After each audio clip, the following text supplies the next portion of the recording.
This is Matt Latos, and you're listening to the Hometown Real Estate Broadcast Network. The second half of the 2021 season is finally here after a hard-fought first half in which Southern Maryland fell just short of securing their first half championship since 2017, which would have been in the first half of the season. Southern Maryland has the chance to do just that, and it'll start with Daryl Thompson on the mound. Andrew Banster here, joined by Stevie Bowen as always. Happy to have our producer, Kevin Mitchell, in the building this evening. We take you into tonight's game, and Steve, we've seen this team really prevail since a tough start to the season. Now we can put that first half behind us, but looking forward, what does this team need to do to be successful? I think some of the difficulties they had toward the beginning of the season was the pitching staff, let up a lot of walks, let up a lot of those big innings, especially against some of these division rivals, which, gave us that 4-11 record to start. People started figuring out a little bit afterwards. They went on a solid run afterwards, and they were super close and pulling it out.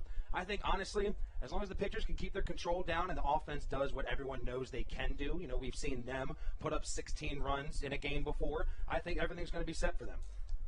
Southern Maryland on the season 30-28, the Ducks 35-22. But again, we're focusing on what's in front of us. There is 2 more games to take care of in the first half. Those will be here at home on August 14th and on August 10th at Long Island. But the second half starts today. Let's get the elephant in the room addressed, Steve. The mound is moving back 1 foot today. It is. Happened this morning.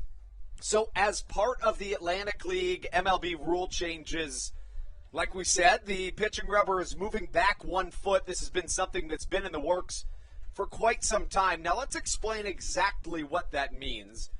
Moving the rubber back 12 inches to 61 feet, 6 inches is what's happening. It'll provide more time for batters to react to pitches. The expectation is that more reaction time will help batters make more contact frequently, putting more balls into play and creating more action in the game. Now, Steve, that was the general consensus, but just about everybody I talked to these days, I'll say in 2019 when we were going to do it, everybody said, nope, it's just going to help the batters. But the more and more we've become anxious and ready for this to really happen, the more people start to think, well, maybe it could help the pitchers. What do you think? I think it's a lot of give and take. I think, of course, it can help these pitchers out. They're going to get a lot more break on the ball. I wouldn't say a lot more break on the ball, but significantly more break on some of these breaking balls we've seen. We talked about it last night. Darren Downs, starting pitcher, has that great slider from the left side. That's going to break probably another 6 inches to a foot now that it's moved back another foot. So I think it goes both ways. It gives the batters more time to react to pitches, but I think pitchers will do a little bit better job. In 2019, the Atlantic League, in partnership with Major League Baseball, took place 6 rule changes, 5 of which were adopted into affiliated baseball. 3 major rule changes this year in the Atlantic League. 1, the electronic strike zone. 2, the double hook designated hitter rule. And, of course, this pitching rubber moving back. Steve, I have an interesting statistic for you. Of course you do.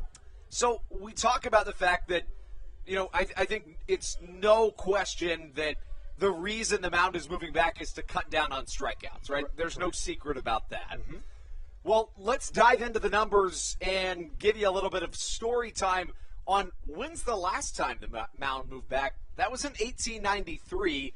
The mound moved back from 55 feet and 6 inches to 60 feet 6 inches.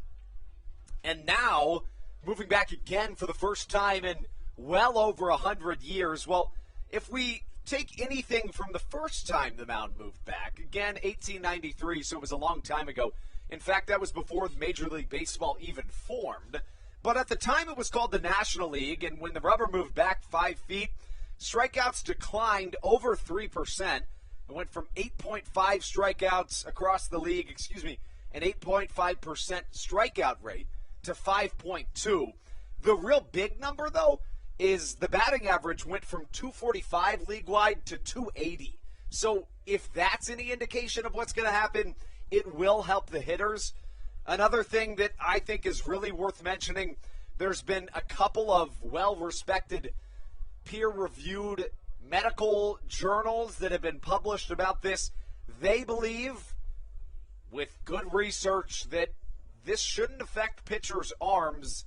It's going to be really exciting to see here tonight. Darryl Thompson will be on the mound for the Blue Crabs. Thompson on the season has been just about as good as you'd expect him to be, which is fantastic. Thompson leads the Atlantic League in ERA, is top 6 in the Atlantic League in wins and walks plus hits per innings pitched and strikeouts. He's first in the league in complete games and innings pitched. Thompson takes on against Brendan Feldman. Feldman, the right-hander, wears number 31 on the back of his Long Island jersey. Let's get you the starting lineups. We'll start with the Long Island Ducks. Batting first, the shortstop, Vladimir Frias. Batting second, the second baseman, Steve Lombardozzi. Batting third, the designated hitter, Lou Ford. In the cleanup spot, the third baseman, Davidson Romero. Batting fifth, the center fielder, Ramon Flores. Batting sixth, the catcher, Hector Sanchez.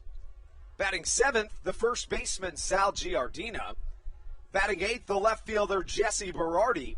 And batting ninth, rounding out the Long Island lineup, it's the right fielder, Johnny Turbo.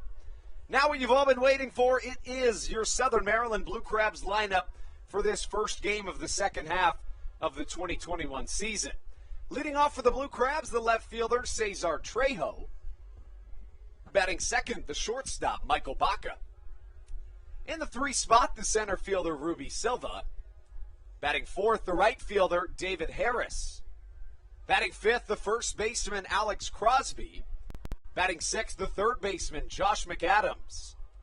In the 7th spot, the designated hitter, Zach Collier. Batting eighth, the catcher, Joe DeLuca. And rounding out the Blue Crabs lineup, it's the second baseman, Kent Blackstone. So the exact same lineup we saw yesterday, Steve. Instead, we've got Daryl Thompson on the mound. Let's briefly touch on what we saw yesterday, which was nothing short of excellence from Colton Mahoney. You know, we saw Colton Mahoney come on the mound. We talked about it multiple times in the broadcast. He's not a guy that's going to go out there and, he's not someone you expect to give you 7 to 8 innings in a game, and that's what he did yesterday. He was in there and was locked in, pitched 8 full innings, gave up 3 walks, had 3 strikeouts, gave up only 5 hits, and not a run was scored on him. He had himself a career day at the plate, and the Blue Crabs were able to get it done at the plate. We are ready for Blue Crabs baseball. We'll step aside for just a moment. When we come back, it's time for the second half of the season to begin right here on the Hometown Real Estate Broadcast Network.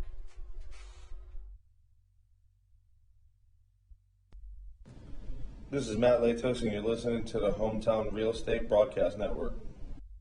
When you're in the market to buy or sell a home, call Tony McClure of Century 21 New Millennium and his Grand Slam team. The realtor of the Southern Maryland Blue Crabs since our first season in 2008. Tony and his team of preferred partners includes Tim Murphy of CNF Mortgage and Steve Scott of the Scott Law Group. Together, they will ensure that your real estate needs are nothing short of a grand slam. The quality service you will receive is Hall of Fame worthy. Put Tony's 41-plus years of experience to work for you. Call or text Tony today at 301-928-1280 for your personal Grand Slam experience. Go Blue Crabs. Did you know that the Washington, D.C. metro area is the 5th most expensive place to live in the entire United States of America? Sometimes finding affordable housing in this area can feel impossible. If you're struggling to find affordable housing, look no further than the Villages of St. Charles by Ross Properties. You can visit them online at villagesatstcharles.com for more information today. Villages of St. Charles. They'll have you safe at home.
This is Matt Latos, and you're listening to the Hometown Real Estate Broadcast Network.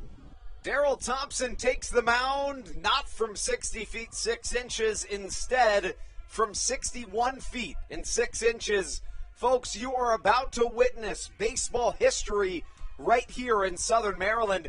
For the first time since 1893, the Atlantic League becomes the first change in distance between the pitching rubber and home plate at 61 feet, 6 inches. It goes back just a foot, but Steve, anytime change is made in America's pastime, it's going to ruffle some feathers. Of course. I mean, there's traditionalists out there. Right. There's people that think the game shouldn't change, and I would tend to say that I am more of one of those people. You know, I'm the same way. I would prefer a dirt and grass field over turf, you know, in a bunch of those circumstances. But I'm always open to trying out new things, which is why I love the Atlantic League so much. It's the place where you're going to see new and exciting stuff happening in baseball. Darryl Thompson on the mound. We mentioned the right-hander in the reigning Atlantic League, not just pitcher of the year, but also pitcher of the month in the first month of this 2021 season. He leads the Atlantic League, or I should say he's second in the Atlantic League in wins. A 6-2 record on the year, a 3.84 ERA for the right-hander with a 1.2 walks plus hits per innings pitched. Steve, Thompson's numbers this season, even at the age of 35, just about as good as they've always been. In his 9-year Atlantic League career, a 3.77 ERA. So he's right there with his career numbers. That's extremely impressive. You know, we talked about Lou Ford last night as well. Dude, 44 years old, still producing at the plate. I love seeing guys still, what I would say, in their prime, showing off in the Atlantic League. I love it. Darryl Thompson takes the mound, the first individual that he'll throw the baseball from 61 feet and 6 inches comes in the form of Vladimir Frias. Frias steps up to the plate. Yesterday, the shortstop for this Long Island Ducks team, he went 2 for 4. Currently riding a 13-game on-base streak is Vladimir Frias. If there's anybody to stop that, it's Darryl Thompson, who takes the mound and is ready to make history here in Southern Maryland. First pitch on its way, just a touch high. And we are underway in the second half of this 2021 season. Thompson, glove in front of the face, working out of the windup. Here comes the pitch. Fastball hit well the other way, and the count evens at a ball and a strike here to Vladimir Frias. Frias hitting .327 on the season. A .421 on base percentage. It's good for top 25 in the Atlantic League. Thompson on his way. Fastball high and tight, misses. And you know, there isn't much of a better bar to compare things against other than Darryl Thompson being the one moving back 1 foot on the mound. It's rare that you'll find an individual with better control than Darryl Thompson. He has walked on the season just 9 batters in over 70 innings. You know, I was talking to Joe Walsh last night in a post-game interview. He had a good phrase that I liked called the litmus test, and I think Darryl Thompson really is the litmus test for this 61 6-inch foot mound. As you said, got a ton of control. He's very good at being able to place balls exactly where he wants it, and we're just excited to see how he can show out today. A full count to Frias, a pair of longtime Atlantic League veterans. The payoff pitch fouled away by number 1. And it's going to take at least 7 pitches here in this first at-bat. Now, if there's anybody in professional baseball that can kind of get by with a couple of long and drawn-out at-bats, it's Thompson. Nobody throws more pitches or is really able to throw as many pitches than him in the Atlantic League, certainly. He's got that rubber arm out there on the mound. The pitch, a line drive to the right side, right to David Harris. 1 out away here in the top of the first. And Steve, you know, it certainly took a few pitches to get adjusted, but 61-6 looks just about the same as 60 feet 6 inches. You know, watching Darryl Thompson take some practice pitches right before this inning started, he looked pretty locked in. He looked pretty comfortable from that 61 6-inch spot on the mound, and I think he's ready to roll. Thompson now faces his former teammate Steve Lombardozzi. Lombo played for the Blue Crabs back in 2016. He then had his contract purchased by the Washington Nationals that June and was promoted to the MLB the next season with the Marlins after playing here with the Blue Crabs. You hear the dogs barking here on Wagon Wednesday. Another line drive to the right side. It's called foul. That one was just about as close as they come, but Thompson gets the benefit of the doubt against Steve Lombardozzi, the count 0-2. Lombardozzi, a .316 hitter on the year, but he hits much better on the road. The left-handed hitting MLB veteran hits .351 away from Fairfield Properties Ballpark this season. Lombardozzi wears number 2 on the back of his black and orange Ducks jersey. Trying to get him to chase was Thompson with a high and away fastball. Speaking of litmus tests, it's going to be interesting to see how Thompson's curveball moves. I mean, that's really the bar for any off-speed pitch. Goes with the changeup there. It's a strikeout, and Thompson making easy work of the first 2 batters he faces. You know, as we said, he seems really locked in on the mound. You talked about that curveball. He's very dangerous with that on the mound. I'm excited to see it as well. You know, nobody has more vertical break in the Atlantic League than Darryl Thompson. Additionally, few in professional baseball have a larger margin of difference between velocity of fastball and curveball. So it'll be really interesting to see if that makes any visible difference at all.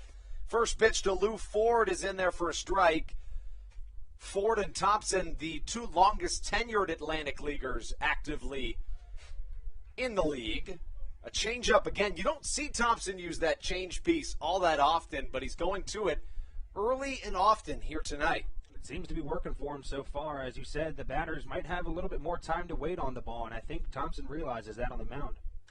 0-2, line drive to the right center power alley. Ruby Silva and David Harris not communicating to the most ideal nature possible. It looked like that ball probably would have dropped either way, but in an ideal world that's held to a single, Lou Ford gets in with a standing double here with 2 down.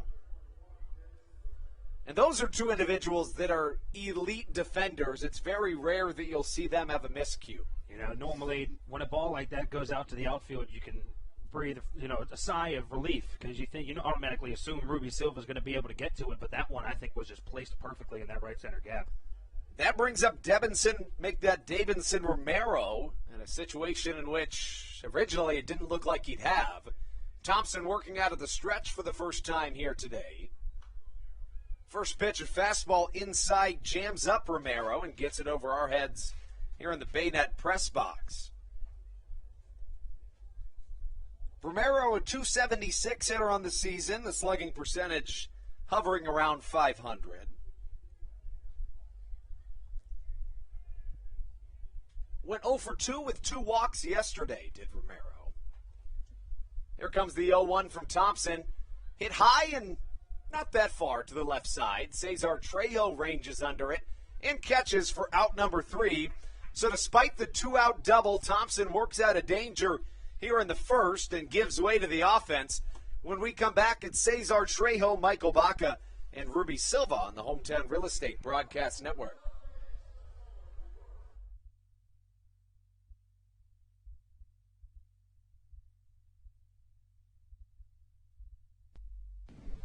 This is Jay Colucci, and you're listening to the Hometown Real Estate Broadcast Network.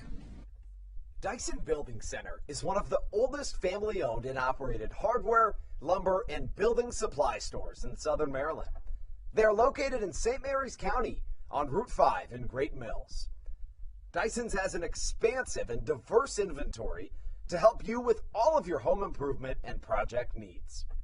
Whether you're new to the world of DIY, a tried and true DIY professional, or somewhere in between, the friendly and experienced staff at Dyson Building Center is ready and willing to help you today. In February of 2020, Regency Furniture Stadium and the Southern Maryland Blue Crabs were given what we view as an honor, being named the 4th mass vaccination site in the state of Maryland. Here's a message from Regency Furniture about the honor that it has been and still is to be one of Maryland's mass vaccination sites, getting our community back to safety.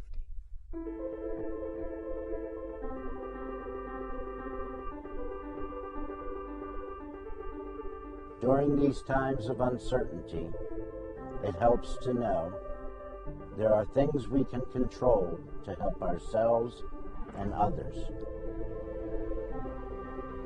For me, it presents the hope that soon enough, my friends and family will be together again.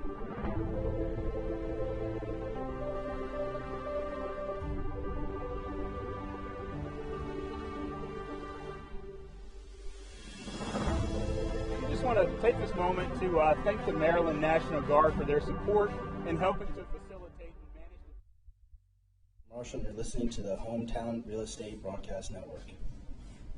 Into the bottom of the first we go. It'll be the first time the Blue Crabs are going to see any pitches from 61 feet 6 inches.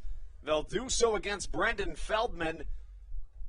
Feldman takes the mound for the Ducks. The right-hander 4-1 on the year with a 4.90 ERA. First pitch that Trejo sees of the night is fouled over our heads in the Bayonet press box. Feldman, 27 years old, 6 foot 4 inches, in his 4th year of professional baseball, has reached as high as AAA. Again, you hear the dogs barking here tonight. It's Wagon Wednesday. Every Wednesday home game, you can bring your dogs to the ballpark at Regency Furniture Stadium. Feldman's last start, as is the story with Thompson, both of them started against each other in their most recent appearance. That was back on July the 28th.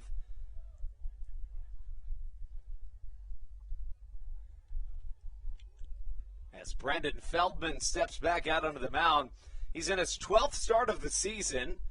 The right-hander was nothing short of fantastic against the Blue Crabs his last time out. He tossed a complete game, his only complete game of the season. He went 9 innings, 7 hits, 2 runs, both earned. And really, if you take the one shaky start off the record for Feldman, he's otherwise been fantastic this year. Feldman, back on June the 29th at Lancaster, pitched just an inning and 2/3 and allowed 13 earned runs. But considering he has a 4.9 ERA, I mean, that in and of itself shows you how great he's been outside of that. Vladimir Frias off balance, unable to come up with it, is Sal Giardina. It'll most likely go down as an E6. Steve, what'd you see there? Yeah, I think so. Frias tried to throw off his back leg, and the speed of Cesar Trejo is just too much sometimes. Had to let go of it quickly, and that just got that ball skipping right in front of him at first. If Frias had that one back, you'd have to think that he probably sets his feet. I think with Trejo's speed, you still have enough time to make the play, but you just need to make sure everything's going correctly. So I think you're right. Set the feet and make sure you make the throw. So we'll wait for the official call on that, but for now we'll call it an E6. Michael Baca comes up to the plate. Baca, a .251 hitter on the season. And that one is going to go down as an error for Vladimir Frias at short. So chalk it up as an E6 to get Southern Maryland aboard. Baca, .251 hitter on the year, 2 home runs, 18 RBIs. Hits a little better at home than he does on the road, a .278 hitter here at Regency Furniture Stadium. Fastball swung on and missed. And, you know, what offensive approach do you take if you're a Southern Maryland team that was able to score just 2 runs against Brendan Feldman in his only complete game of the season in the very last time you saw this pitcher? You know, I think you just got to be patient at the plate. You know, wait for your pitch, because we've talked about it before. Every pitcher is going to make a mistake at some point in the game. I think it all just goes down to being able to capitalize on those mistakes. Feldman, the right-hander, attended Lindenwood University in St. Charles, Missouri from 2016 to 17. Baca gets a piece of one, but high in the sky, should stay in the infield. The sun's going to be a little bit tricky here. Devinson Romero reaches out and gloves it for a shaky out number 1. I mean, you guys can see it on your screens as well. The sun just barely peeking over that infield grass makes it extremely hard, especially for those outfielders. You get a hard line drive that's low and right at you, you're going to have a tough time seeing it. So after going to Lindenwood University, Brendan Feldman played parts of 3 seasons from 2017 to 2019 in the Houston Astros organization. He reached as high as AAA Fresno in 2018. Of course, now the Astros AAA affiliate, the former Atlantic League team, the Sugarland Skeeters. He spent most of the 2019 season with the River City Rascals of the Frontier League. He went 7-1 with a 1.97 ERA and 4 complete games in 13 starts. He made 3 postseason starts for the Rascals. He went 2-1 as Trejo. It looked like he drew a balk there from Brendan Feldman. That's what I was thinking. And, Steve, when we talk about the mistakes you anticipate to happen over the course of a game, generally you think maybe some walks, maybe some passed balls. A fastball left over the middle, certain stuff like that. But those mistakes, those are ones you got to kind of handle. Right. Of course, we're talking about the Frias error and now the balk from Feldman as Trejo freely gets into scoring position. And the last person you want to have up to the plate with a man in scoring position is Ruby Silva. Steve, there's so many statistics we could throw at the people for what Silva's been able to do this year. How about this one? He hits .452 at home. Of course he does. It's ridiculous. It is. That's a ridiculous stat to have. He waves at a fastball outside. One real notch against this starter for the Ducks, Brendan Feldman. With runners in scoring position, opponents are hitting .393 against him. Wow. Silva up to the plate. Curveball in between the legs of Hector Sanchez. And, this is a Blue Crabs team that has been able to be pretty shifty on the base paths, but this one really falls on the shoulders of Feldman in a situation in which you get the free pass to first, a balk to second. Next thing you know, you have what likely goes down as a passed ball, not 100% sure, maybe a wild pitch. I would have to say I think that one goes down as a pass ball. And Cesar Trejo at third, infield in with Ruby Silva up to the plate, who's known to hit rockets off the bat. Gets a piece of this one just to stay alive, and we will remain at a ball and 2 strikes. And, we just received words that one's going down as a pass ball. So you got the infield in. If I'm an infielder, I'm a little bit scared for my own safety with Ruby Silva at the plate. Ruby Silva hits the ball upwards of 100 miles an hour every time. Not going to be able to touch that one, though. Way high, way outside. Feldman was trying to get Silva to chase. Feldman 1-0 in 3 starts against the Blue Crabs in this season. The Ducks have won all 3 of those games, but this is a Southern Maryland team that's played the Long Island Ducks extremely well here in 2021 as Silva fouls one away. Steve, there's only 2 teams in the entire Atlantic League that are at or above 500 against the Ducks, and the Crabs are one of them. That's always a nice stat to have, especially going against the team that just secured that first half division championship. The Blue Crabs' 4-0 shutout victory over the Ducks last night was the 3rd time they've shut out Long Island in 2021. The 1-2 again to Silva. It's a challenging fastball high and inside. It swung on and missed. And now the infield will go back to their regular positioning with David Harris coming to the plate. So we've seen 5 outs recorded with this brand new mound here in the Atlantic League. Of course, as we mentioned, as part of the Atlantic League MLB rule changes, the mound moved back to 61 feet 6 inches starting today, just for the second half of the season. That brings up David Harris. He went 3 for 4 with a run scored and an RBI last night. Harris has been fantastic for the Blue Crabs, especially since the start of the month of July. A .267 hitter, 10 home runs, 43 RBIs for the cleanup man. Feldman's pitch. Chop to the left side slowly. Frias comes up with it across the infield, and it's a 6-3 putout to put the Blue Crabs away as they strand Cesar Trejo at third base. So we've seen an inning of action at 61 feet 6 inches. Steve, what have you thought so far? I mean, to be honest with you, Andrew, I haven't seen that much of a difference. Maybe a couple pitches just missing the zone that might have been called a strike. You never really know once. I mean, since we're up here, it's hard to tell. But at the same time, I think everything looks the same so far. I agree.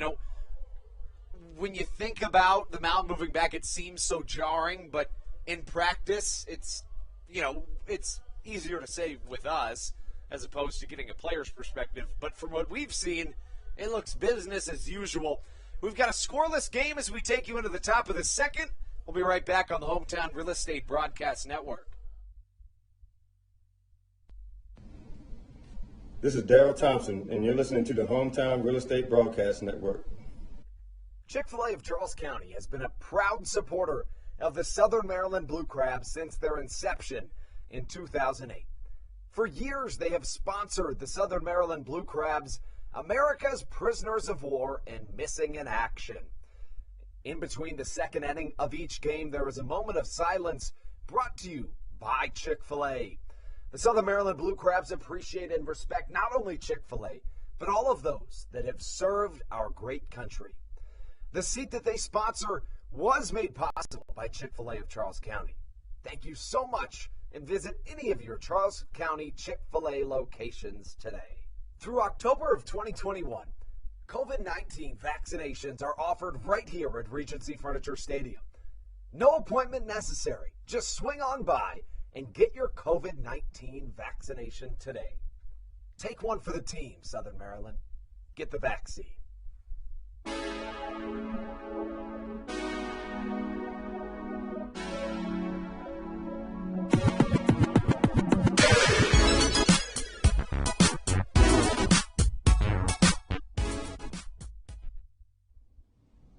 This is David Harris, and you're listening to Hometown Real Estate Broadcast Network.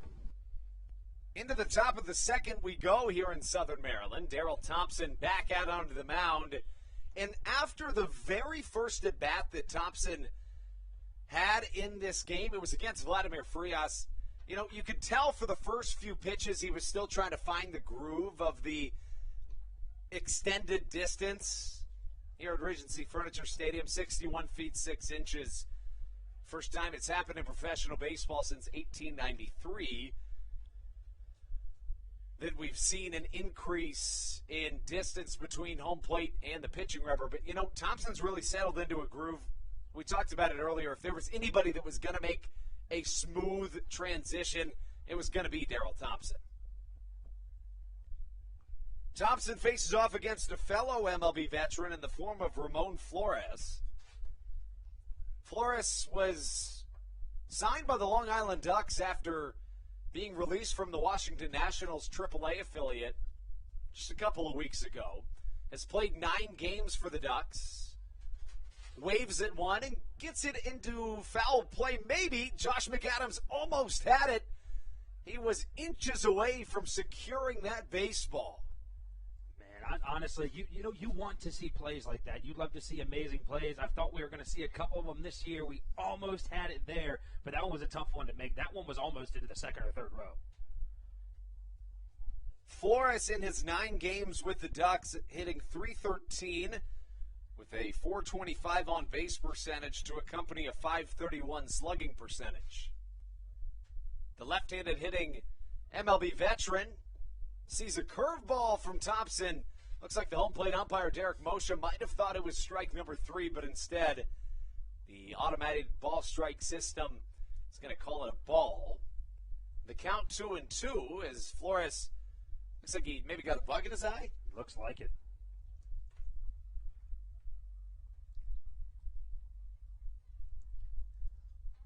The 2-2 on its way from Thompson. The fastball looks like he put a little extra on that one, and it's fouled the other way. Thompson wears number 20 on the back of his Blue Crabs jersey. 6-2 this year with a .384 ERA. His last start was against this Long Island Ducks squad. It was back on July the 27th at Long Island. He got the win, going 6 innings, allowing 6 runs, all earned. He gave up 8 hits, struck out 4 while walking 1. Fastball high and away, strike number 3. The second fan of the day from Darryl Thompson, whose strikeout numbers have been down this year, but once the mound moves back, well, Thompson's starting to strike people out even more. You know, I was going to make a note of that to where Darryl Thompson's he's not that type of pitcher that's going to strike you out. We talk about it. He's a pitch to contact type of guy. He already has a pretty decent fastball, and moving this mound back was supposed to make it look slower, but I think it looks even faster. Yeah, I agree. Almost unequivocally, it looks faster. Exactly. You got to wonder if maybe he's putting a little bit more something on it. I don't know. It'd be interesting to ask. The count 0-1 to yet another MLB veteran, Hector Sanchez. Sanchez fouls one into the netting. 0-2 goes the count. Sanchez has struggled offensively this season. The catcher hits 197 on the year with a 293 on base percentage. He's in his second season with the Ducks, second season in the Atlantic League. Foul ball to the left side in the rare occasion in which you'll see that Blue Crabs bullpen dive out of the way. Now, that was a good idea to move because where that ball hit, it was going to drill Pat Baker right in the chest. So Thompson working against Hector Sanchez. Here comes the pitch once more. Jamming Sanchez up yet again, but he stays alive. Sanchez was originally signed by the San Francisco Giants as an amateur free agent in 2006 out of Venezuela. Spent 7 seasons in the MLB, did Sanchez. Chopper to the right side, bounces off the first base bag, and Alex Crosby, like an acrobat, adjusts midair. What a play. I mean, we've seen Alex Crosby make some absolutely fantastic defensive plays. He's an acrobat over there on the first base side, and he showed it right there. That brings up Sal Giardina. Giardina, we talked about it yesterday. I mean, you want to talk about a mustache. Oh, this dude. guy's got a mustache. First team All-Atlantic League mustache of the year. I would actually argue that he's just the flat-out MVP of mustaches in the Atlantic League. You don't even have to have a first team. Yeah, that's correct. I would say yeah. the first team is Sal Giardina, and then you have a second team. I was about to say, Sal Giardina is the first team. Yeah. He is the litmus test of mustaches. I don't even know if that's fair. I don't even know if that applies. Right. How that works. A curveball from Thompson. Did he go? No, he didn't, says our third base umpire.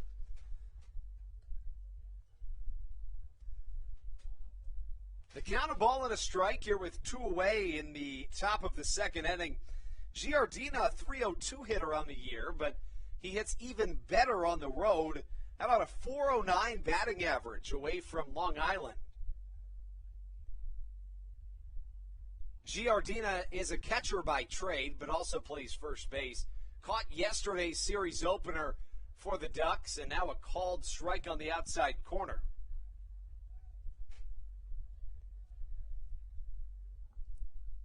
Giardina steps back into the box. He went 1 for 4 yesterday. A fastball high and away, a ball, and now the count 3-2.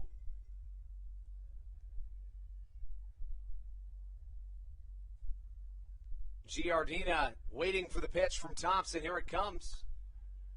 Spoiled away yet again. Giardina in his first season with the Ducks, first in the Atlantic League. How about this? Primarily a catcher, but can also pitch. Has appeared in 9 games out of the bullpen in his professional career. Love those two-way players. We see that in Josh McAdams all the time as well. That looked like a for sure strike number 3. Instead, it's called ball number 4. I would have to agree with you, Andrew. Just the 10th walk of the season for Darryl Thompson. I mean, that's remarkable. We were talking about Brendan Feldman's difficult start earlier this year. He walked 7 batters in an inning and 2/3. That was back on June the 29th. Thompson has walked 10 batters in 74 innings this year. I mean, it's just remarkable, the precision that he pitches with. You know, Darryl Thompson, a wizard on the mound. A wizard indeed, Steve.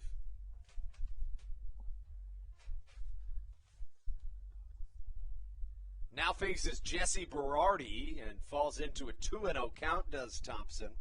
Here in the first game of the second half of this 2021 season, So happy to be here with you. Andrew Banstra, joined by Stevie Bowen and our producer, Kevin Mitchell. The pitch from Thompson, fouled away once again. Jesse Berardi, 5'9", 185 pounds, originally out of Commack, New York. He last played at the single-A level for the Lake County Captains, single-A affiliate of the Cleveland Guardians. How about that, Steve? Did I throw you for a loop there? Just a tad.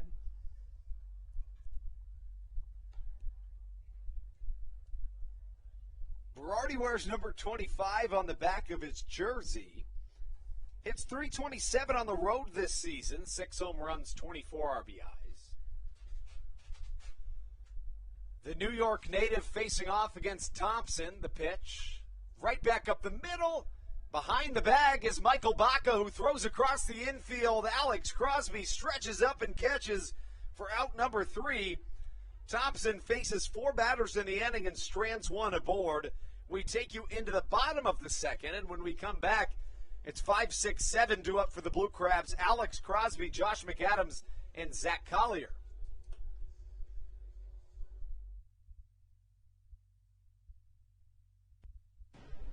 This is Joe DeLuca, and you're listening to the Hometown Real Estate Broadcast Network. Whether it's Chris Paul, Cliff Paul, Aaron Rodgers, or even the son of a former Blue Crab, Patrick Mahomes, you've seen many athletes endorsing State Farm. That's because your State Farm agent has your back through good times and not so good times. That's why all the Blue Crabs, Darryl Thompson and the whole team, trust State Farm with their insurance needs. State Farm is the company people have trusted for over 99 years to help life go right. Call your local State Farm agent, Greg Conklin, today at 240-776-4289. When you're in the market to buy or sell a home, call Tony McClure of Century 21 New Millennium and his Grand Slam team, the realtor of the Southern Maryland Blue Crabs since our first season in 2008. Tony and his team of preferred partners includes Tim Murphy of CNF Mortgage and Steve Scott of the Scott Law Group. Together, they will ensure that your real estate needs are nothing short of a grand slam.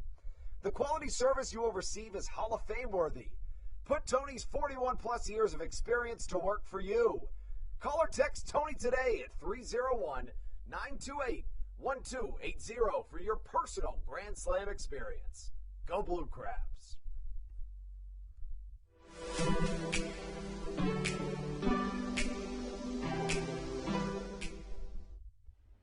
This is Joe DeLuca, and you're listening to the Hometown Real Estate Broadcast Network. Alex Crosby, Josh McAdams, and Zach Collier due up for the Blue Crabs as we take you into the bottom of the second inning. It's the first game of the second half of this 2021 season. Last night's affair was a very fast one. It was a Blue Crabs shutout victory, a 2-0 win. Alex Crosby, line drive to the right side, and all he knows is eat. Alex Crosby has been fantastic of late. You're looking at me like you've never heard that term before. I have. It wasn't the one I was expecting to hear in that moment. You just caught me off guard. But I would have to agree with you. Alex Crosby can't stop hitting the ball. He can't stop making fantastic plays. He had that, 12-game hit streak earlier in the season? 17. 17. I was so far off on that one. But Alex Crosby has been an absolute dog in that number 5 hole. How about this? He's 3 for 3 so far in this homestand. Also drew a walk, and somebody else who's also feeling pretty good at the plate is Josh McAdams, who steps up. McAdams on the season a .278 hitter, team leading 13 home runs to accompany 40 RBIs. A Feldman changeup starts McAdams off looking. Talking about individuals that can play both sides of the baseball in terms of being a pitcher and a hitter. McAdams a very good example of that, but really only does so in blowout instances. But he holds his own on the mound. So far this season, Josh McAdams has appeared in 3 games. He's allowed 1 run. How about this, Steve? He hasn't allowed a hit, but he's walked 5 batters. Swings through a fastball and falls behind in an 1-2 count. Yesterday, Josh McAdams went 1 for 4 with 2 RBIs. He's currently riding a 6-game hit streak. He's homered in 3 of his last 4 games, the 0-2 high and away, and that seems to be what Brendan Feldman likes to do in 1-2, 0-2 counts. Really likes that high and away chase pitch. You know, that's a good time to use. You know, that's what they call a waste pitch. They try to throw it out of the zone, so they try to chase for it. Slider away, and the count works full at 3 balls and 2 strikes. McAdams was 11 for 22 in the Blue Crabs' most recent road trip with 7 runs scored in 5 games. Of course, that included 2 incredible offensive performances by the entire Southern Maryland team as McAdams takes ball number 4. It's Feldman's first walk of the game. Those games that we just mentioned, one of which was the series opener against the Barnstormers, the Blue Crabs scored a season-high 18 runs and had a season-high 21 hits en route to an 18-7 series opening victory. The Blue Crabs then scored 16 runs in a shutout victory against the Barnstormers and tied that season hit total with 21.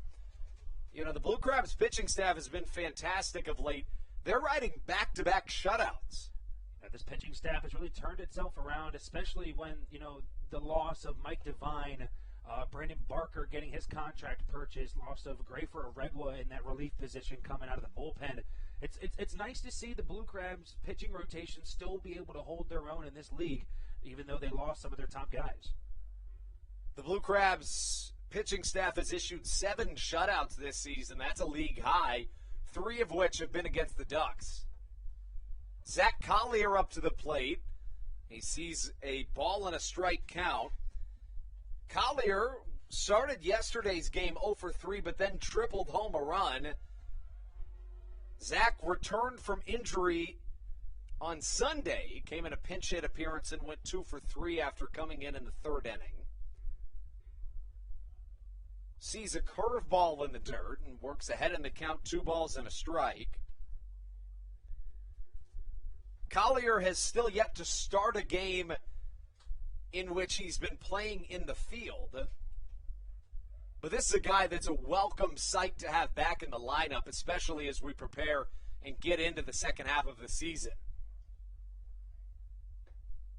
Off-speed pitch inside, and it misses for a ball. Feldman seems befuddled out there on the mound, trying to figure out where it missed. That was a good word used there, befuddled. Thank you. No problem. The count, 3 balls and a strike.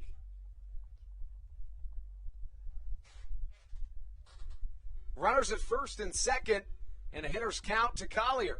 He takes a big hack at it, sends it way high in the sky. If it would have been fair, there's no question it would have been gone, but it's foul, and the count works to 3-2. If that one was fair, I think that one would have gone all over the video board here. That was sent off the bat.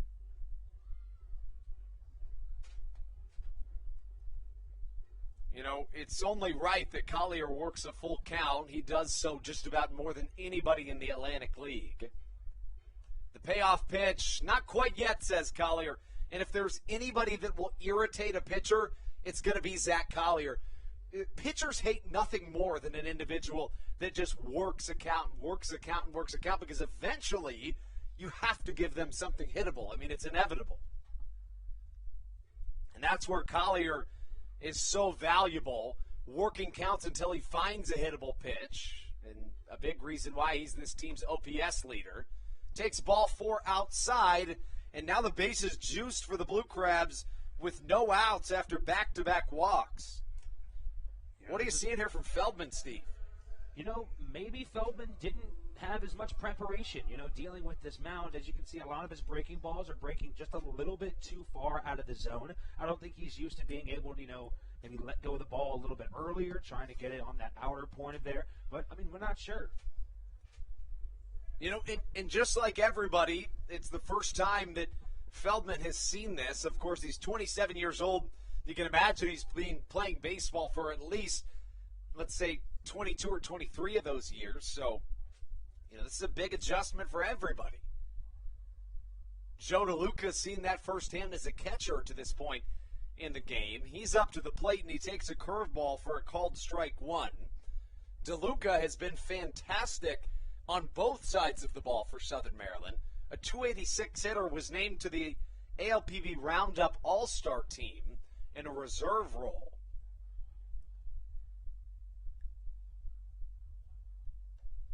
The 0-1 pitch outside as the count evens at a ball and a strike. If you haven't checked out ALPB Roundup, you can find him on any social media platform. Does a great job covering the league. In fact, Steve, he's here in attendance today. I heard he was going to be in the building today. I'm excited to meet him.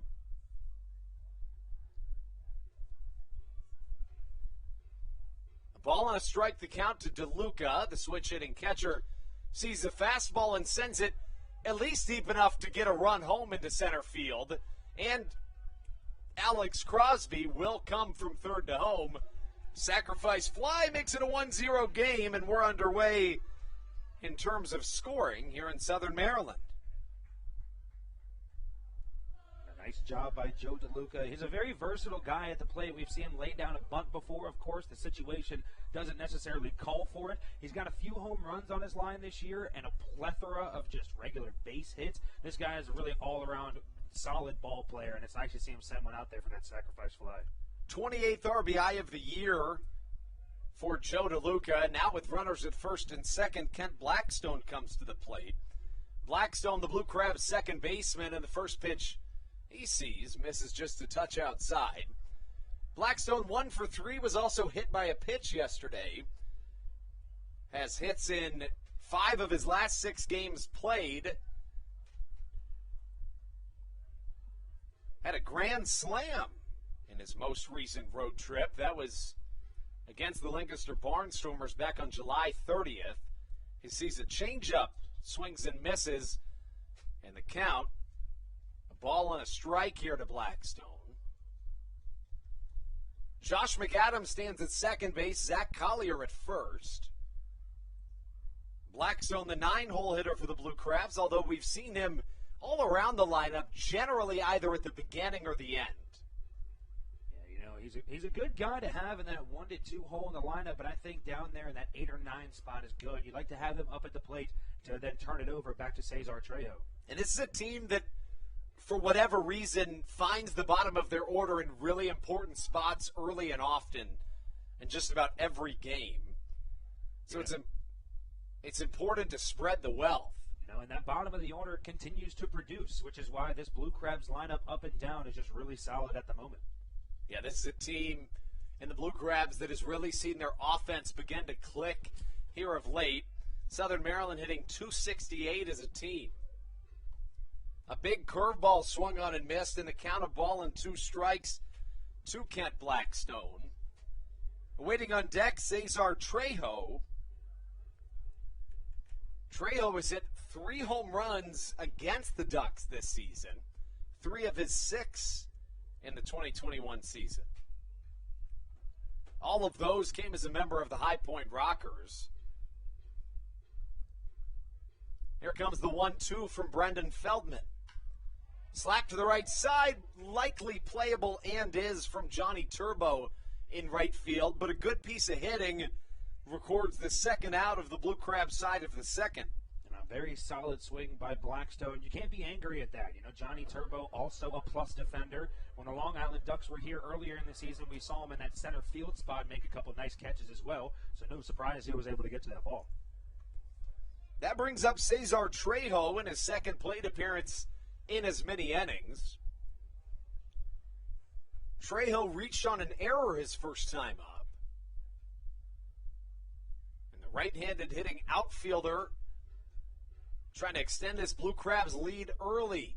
Puts a charge into one to the right side. That ball could drop. Johnny Turbo into the corner. A fair ball. 1 run scores. Here comes another. Cesar Trejo in a snap of the fingers gets to third base. And how about it? A 2 RBI triple. Southern Maryland up by a trio here early.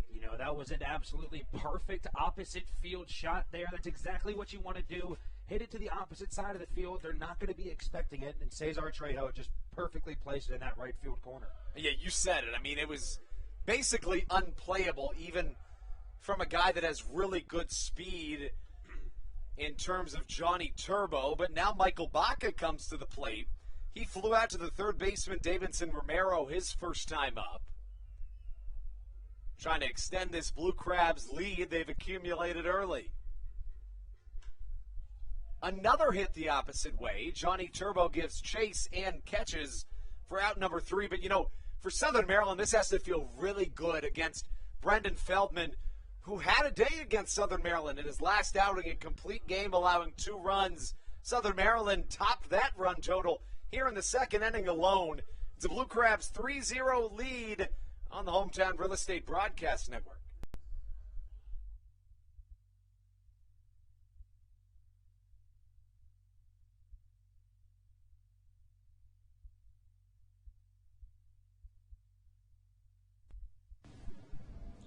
This is Carlos Diaz, and you are listening to the Hometown Real Estate Broadcast Network. American Radiology is the clear choice for all of your medical imaging needs. With locations in Charles and Calvert counties, they offer a full range of imaging services. Some of their latest innovations included 3D mammography and wide-open MRIs for our claustrophobic patients. For your convenience, they even offer extended weekday hours and Saturdays.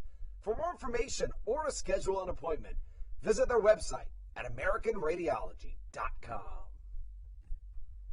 The Charles County Department of Health encourages you to get the COVID-19 vaccination today.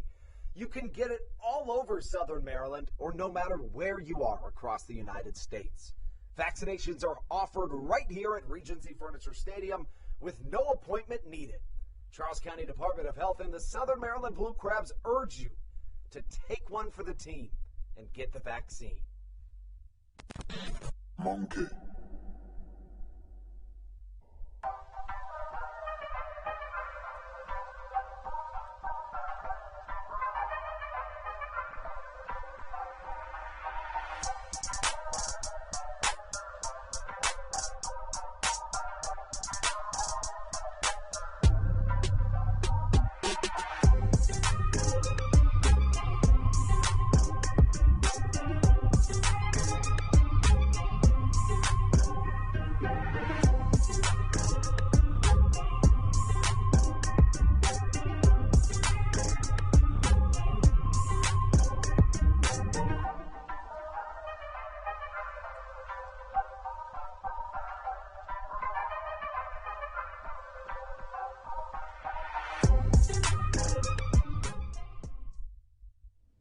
This is Dario Pisano, and you're listening to the Hometown Real Estate Broadcast Network.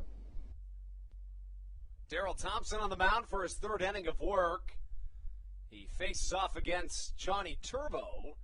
Thompson's former teammate leads off this top of the third inning. Turbo, the 9-hole hitter, up to the plate for his first time here today, and he puts a looping charge into one to the right center side. Ruby Silva comes under and catches for a 2-pitch out number 1. If you're Daryl Thompson, that's exactly what you're going to do when he goes on the mound. He likes to go after the batters early in the at bat, and that's what he does there. He gets him to fly out.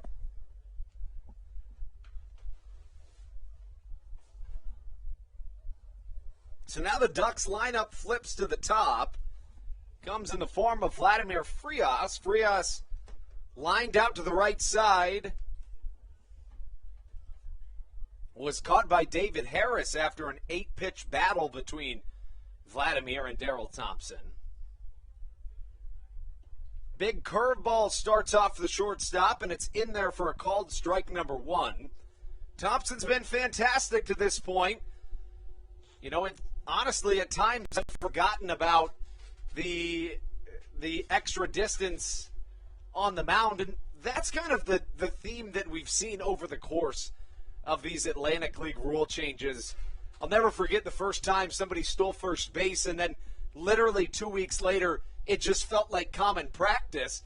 In fact, I was at a Nats game one time, and a ball got past the catcher, and I thought to myself, why isn't he stealing first? So we get so caught in our ways in terms of things have to be this way, but you'd be surprised how easily it is to just change the more and more you watch. Fastball outside corner. Thompson strikes out Frias. His third K of the day. All have come swinging. You know, Andrew, I'm going to go back to what we talked about earlier. It looks like Thompson's putting a lot more behind that fastball as he's able to just blow past some of these batters. That last pitch from Darryl Thompson, 86 miles an hour. It looks a lot faster than that, however. First pitch to Steve Lombardozzi. Misses on the outside corner. Lombo 0 for 1 today. He struck out swinging in his first time up. An equalizing fastball as the count evens at a ball and a strike. Nobody moves faster than Darryl Thompson out there on the mound. Curveball outside, the count 2-1. I mean, you talk about pace of play in baseball. If pitchers would just move as fast or half as fast as Darryl Thompson. You know, it's the same thing we see with Dalton Geeky on the mound. He's really aggressive. He doesn't like to take too much time in between pitches. He would rather just get back up there and throw another one at you. You know, we all remember that Red Sox team back in the mid-2010s. Josh Beckett and the like would take 30 to 35 seconds in between pitches, and, you know, there was no rule against it. And, you know, there technically is now, but whether it's really followed, who's to say. But, you know, Thompson is the role model for the rest of the pitchers in professional baseball if you want to speed up this game. Thompson, to this point in the game, 2 2/3 innings, he's walked one and allowed a hit, 3 strikeouts in 10 batters faced. Southern Maryland on top 3-0, and anytime you can give Darryl Thompson a lead early, it's always a good sign. He misses outside with a fastball. The count evens at 2 balls and as many strikes. Shakes off his catcher, Joe DeLuca. How about 3 times, and now he's back on the mound. 2-2 outside swinging. Back-to-back strikeouts and the duck side of the 3rd inning. 4 Ks for Darryl Thompson through 3 innings. He has been magnificent. When we come back on the Hometown Real Estate Broadcast Network, it's 3-4-5. That means Ruby Silva, David Harris, and Alex Crosby right here at Regency Furniture Stadium.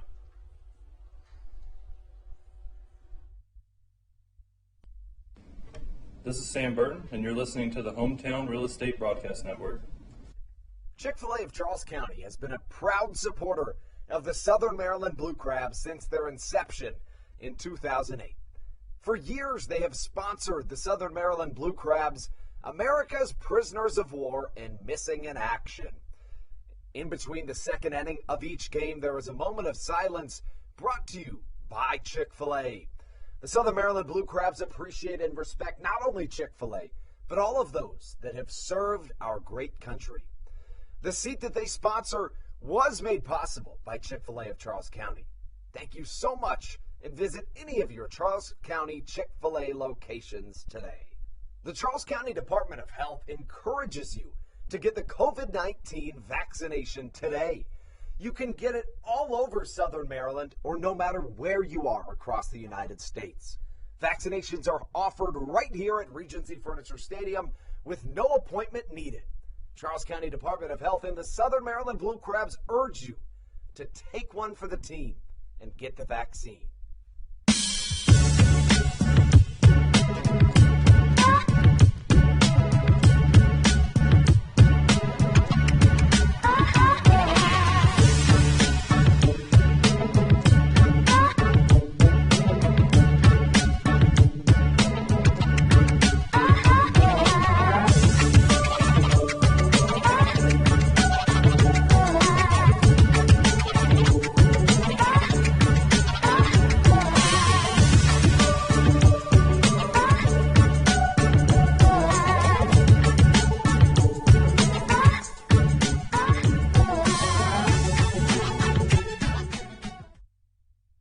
This is Sam Burton, and you're listening to the Hometown Real Estate Broadcast Network.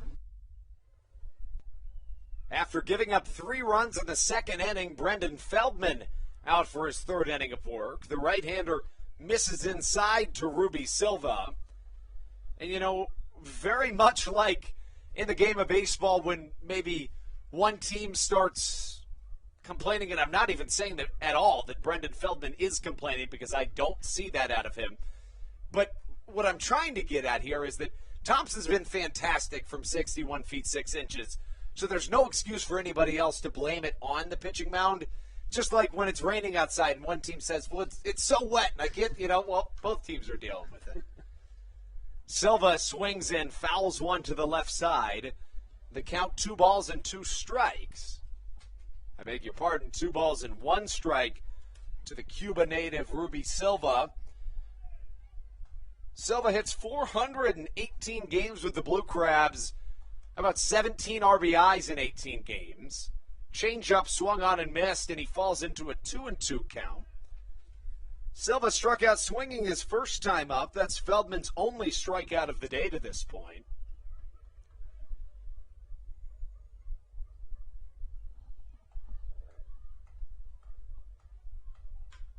Chopper to the right side. Here comes Steve Lombardozzi.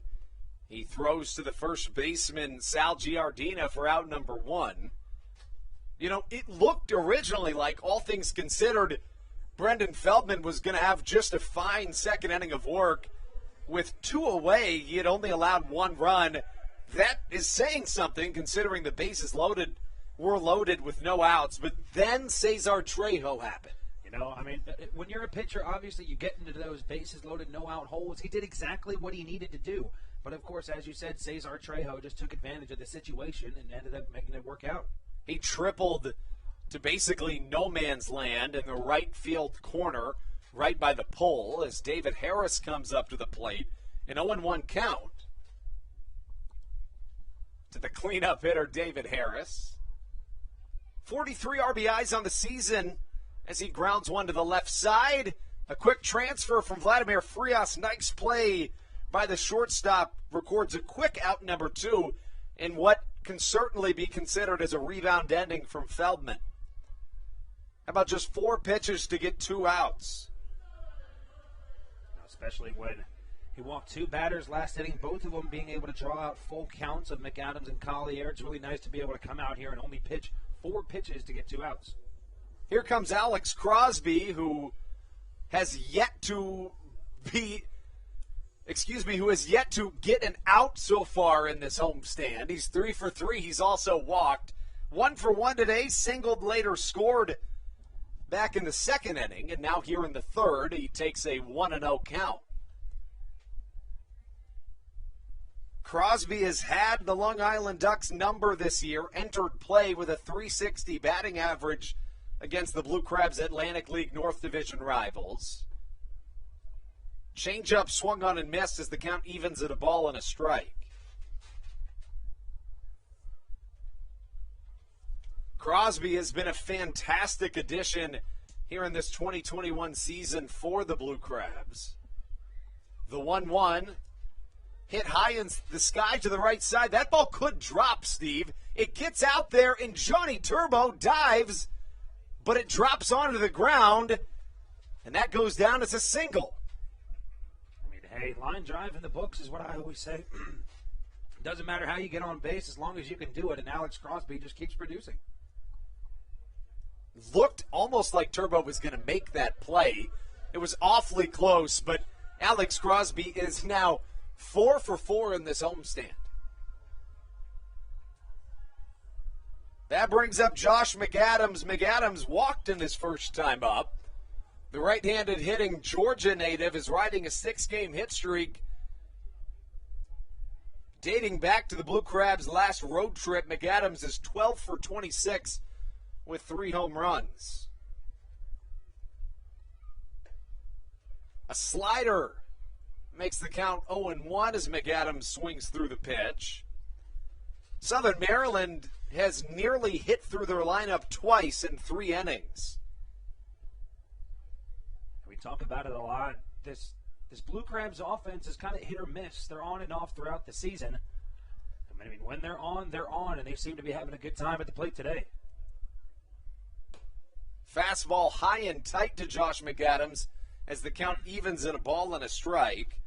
Zach Collier awaits on deck should we need it. With that base hit, Crosby's batting average all the way up to .315 on the year.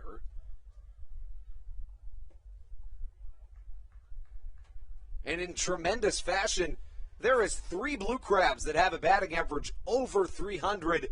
And that's saying something considering Josh McAdams led the Blue Crabs in batting average in 2019 with just around a .275 batting average.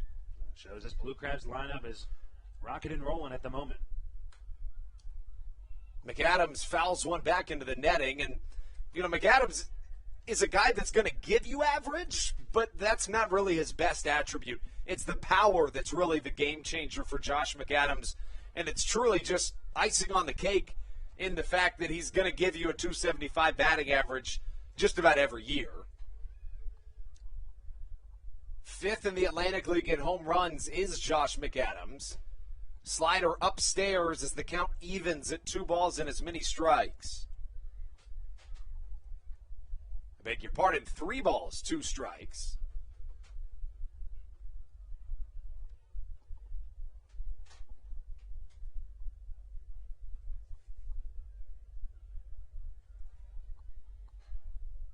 Feldman looking into Hector Sanchez for his side. The pitch on its way to McAdams. Hit way high in the sky. Looks to be shallow center field. Steve Lombardozzi comes under it and catches for out number 3. Southern Maryland strands 1 in the inning after Alex Crosby singles. And through 1/3 of the ball game, we turn things over to Stevie Bowen. When we come back, Darrell Thompson's on the mound to face the heart of this Ducks order on the Hometown Real Estate Broadcast Network.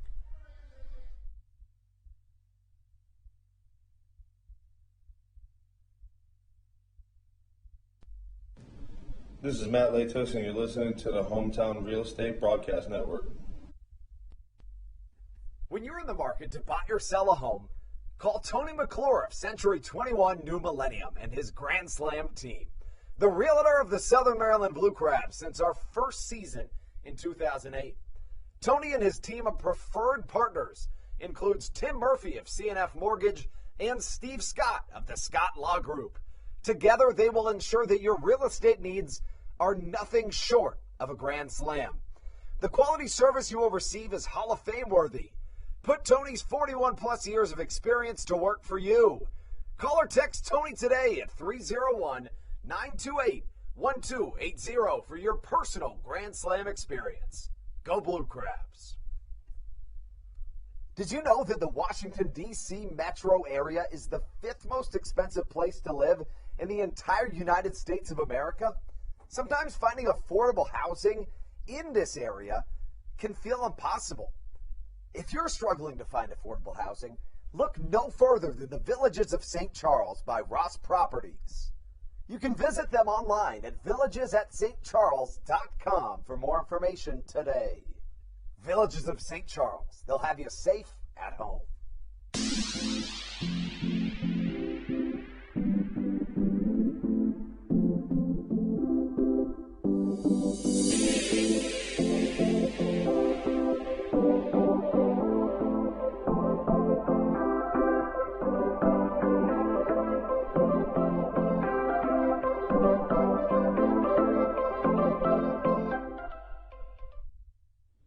This is Matt Latos, and you're listening to the Hometown Real Estate Broadcast Network. Darrell Thompson back on the mound for his 4th inning of work. Leading it off for the Ducks is Lou Ford as he rips a single back up the middle to start off the top half of the 4th inning. Thompson with 4 strikeouts so far on the day.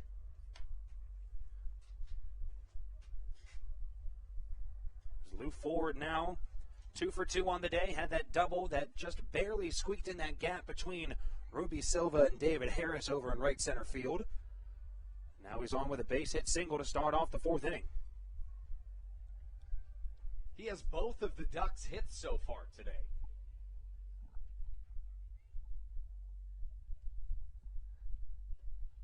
Now to plate, the third baseman, Davidson Romero. Saw some defensive changes for this Long Island Ducks team. Hector Sanchez now at catcher, which means the catcher, Sal Giardina, moved to first base. Was at catcher last night. The first baseman, Romero, at third. As Romero sends one very high, that one's going to stay in the infield grass. Josh McAdams corrals that one up for the first down of the inning. Daryl Thompson so far doesn't seem to mind the pitching mound change in this game.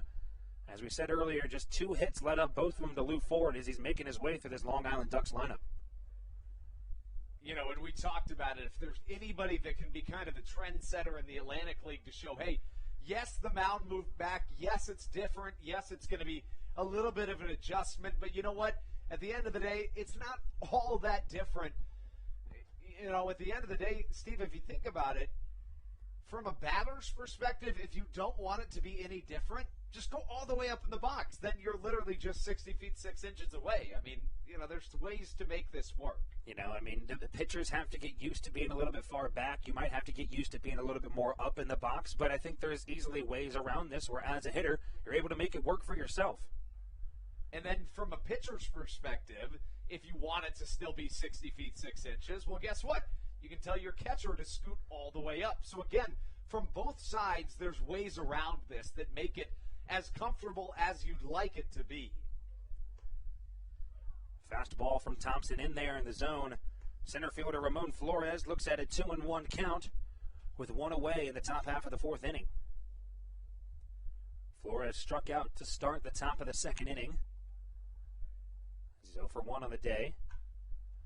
The 2-1 pitch, this one's popped up very high. It's going to stay in the infield. Alex Crosby right next to Lou Ford at first base.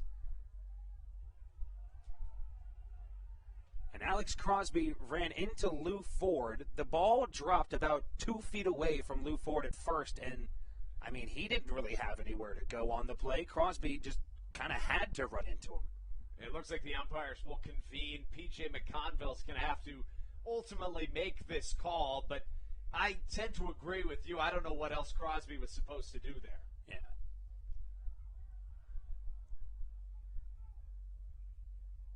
And it does appear as though they're going to call the batter out. Stan Clyburn now going to come have a conversation about it. You know, it's tough in those situations, of course. It looks like they're going to take Lou Ford off first. They're going to call him out as well. Yeah, that's a little confusing. I'm not 100% sure about that because, I mean, Lou Ford also didn't have anywhere to go. He had to stay on the base. That's the thing. Yeah, and it looks like they're going to put Flores on first. Now, that doesn't make a ton of sense. The only thing I could think, and I can't quite see from this angle, maybe the ball dropped and then Crosby had to tag Ford? No, the ball dropped in foul territory. It was a foul ball, which is why I'm confused as to why Flores gets first base on that. It was so from my angle, Crosby came up into the first base path and then tried to go left over, and Lou Ford was in the way there standing on first base, but the ball had dropped foul. So I assumed we would just kind of chalk that up as a foul ball.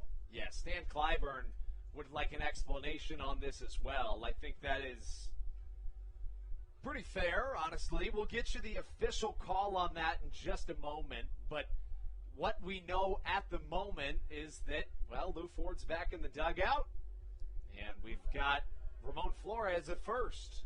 And now we have 2 away. They're going to call at least one of those 2 guys out. I'm assuming Lou Ford for an interference call, but not really sure at how they're going to be able to score this. But nonetheless, 2 away now. Hector Sanchez, the catcher at the plate.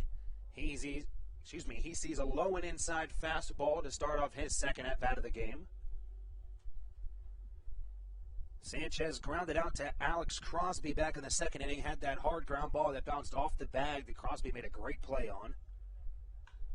0-1 pitch, this one belted down the right field line. David Harris doesn't have to run very far. He's able to corral that one for the third out of the inning. Blue Crabs still holding a 3-0 lead as we head into the bottom half of the fourth inning. Due up for Southern Maryland, it's the bottom three, Zach Collier, Joe DeLuca, and Kent Blackstone when we return with more action for you guys on the Hometown Real Estate Broadcast Network. This is Sam Burton, and you're listening to the Hometown Real Estate Broadcast Network. There's nothing quite like when the Blue Crabs retire the side. At Wealth Management Partners, they're on your side for your retirement planning needs. It's never too early to start planning your retirement. Talk to the experienced financial advisors of Wealth Management Partners located right here in Waldorf. Call them today at 301-885-0955. Again, Wealth Management Partners. Call them today at 301-885-0955. Weiss Markets is a proud sponsor of the Southern Maryland Blue Crabs and has been since their inaugural season in 2008. Weiss Markets also presents one of the Blue Crabs' best and most famous promotions every single year. Kids can get in free to every single Blue Crabs game of every single year simply by wearing a jersey thanks to Weiss Markets. Weiss Markets can help you with all of your game day needs for a great price. Stop in at your local Weiss today. Eat better, spend less. That's wise. Weiss Markets is a proud sponsor of the Southern Maryland Blue Crabs.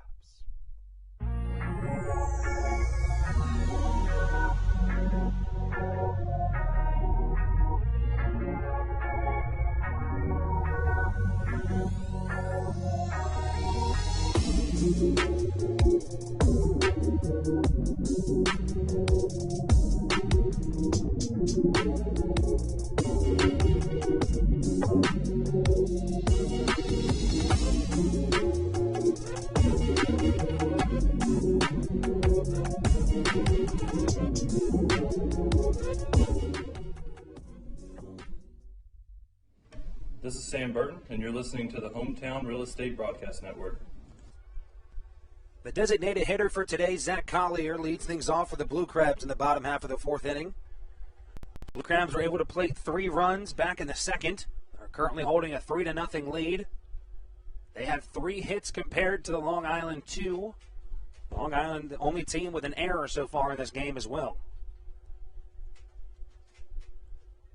Collier reached on a base hit in his first at-bat, reached on a walk in his first at-bat and eventually came around to score.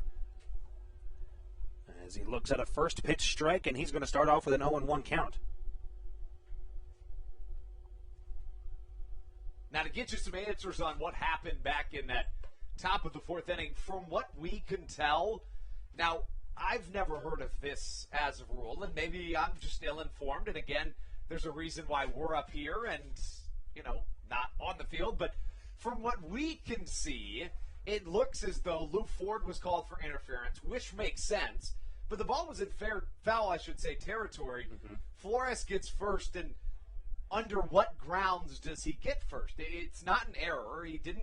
Maybe he gets first on an interference, but the interference was on his own teammate, so why would that award him first? I still am a little bit uncertain on that, as is just about everybody in the press box. Nonetheless, the count now evens at 2 balls and 2 strikes. Now, hey, as long as you get out of the inning on the next batter, I don't think necessarily, obviously, statistic-wise, it might become an issue, but as of right now, we're able to just move on with the game. As Collier looking at a 2-2 count. As he rips a foul ball down the first baseline, but that one a little foul. I've started to see a trend a little bit. I've seen a lot more foul balls when the batters are early on it. I think they're just taking a little bit of time, trying to get used to that extra foot. Granted, it's not that much time that you have in between a pitch. It's not that much of a difference between what we had with just a foot more of space, but at the same time, every little millisecond matters when you're at the plate. Another 2-2 pitch from Brendan Feldman on the mound. Fastball, Collier able to foul that one back into the Roy Rogers backstop padding.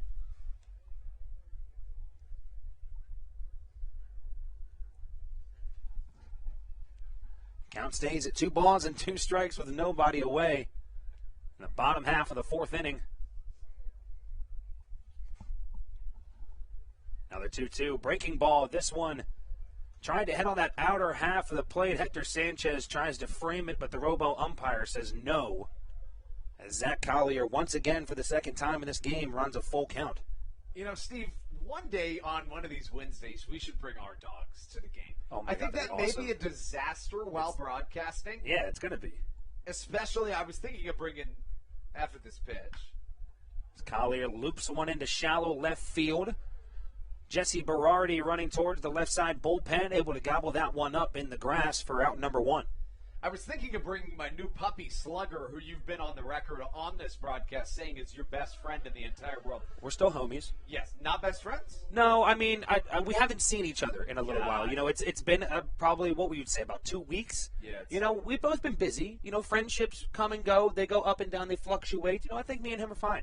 In fairness to Slugger, he hasn't been that busy. He's just been kind of chilling. But nonetheless, it would be fun to have our dogs in the broadcast booth. I don't think Slugger's the answer, though. He would basically just be running in circles in here the whole time. Well, Andrew, you remember, so Slugger's a pit, correct? Yes. So Slugger's a pit who weighs approximately about 15 pounds at the moment because he's a puppy. I have a Mastiff pit mix that weighs a smooth 120. Ooh. You think they'd be good friends? I mean, Slugger's friends with everyone. This is a good point. Slugger is very good at making friends. Is Joe DeLuca now looking at a 1-1 count as a big swing through a changeup from Feldman. We're going to continue this dog conversation. I'm not, it's a good time. I think it would be awesome to bring it. My dog's not a big fan of other guy dogs. He gets really territorial. That's fair. Well, Slugger's very submissive. He'll let your dog literally. I mean, he can have all the territory. That's Slugger will always let the other dog win a fight. As an 0-2 pitch, Joe DeLuca fouls that one off to the right side. He'll stay at 0-2. Oh gosh, and it looked like an error from the Blue Crabs bench coach Joe Walsh. Oh. Couldn't field the ground ball. Now Joe Walsh, fantastic coach. Hung out with him a little bit today. Let some of the interns take BP. Just an all-around great guy. Oh, yeah. Love talking to Joe Walsh. Had that post-game interview with him last night. DeLuca looks at a high and away fastball. Brings it to a 1-2 count with just one away still. Make sure to go check that out on any of our social media platforms. You can see Steve and Joe Walsh's interview from last night. And the 1-2 pitch to DeLuca. High fastball. Brendan Feldman's locked in with that high fastball as DeLuca swings away at it for out number 2. And it looks like Feldman's kind of found his groove. Now, if what we've seen to this point in the game stays true, it's not going to matter all that much. Still a lot of baseball to play, though. He did allow 3 runs in that second inning, 2 of which came on a Cesar Trejo triple. But, you know, especially when you're facing off against Darryl Thompson, sometimes that's all it takes to kind of end the day. Ken Blackstone now at the plate. Lined out to Johnny Turbo in right field in his first at-bat as he looks at a first pitch fastball out of the zone for ball 1.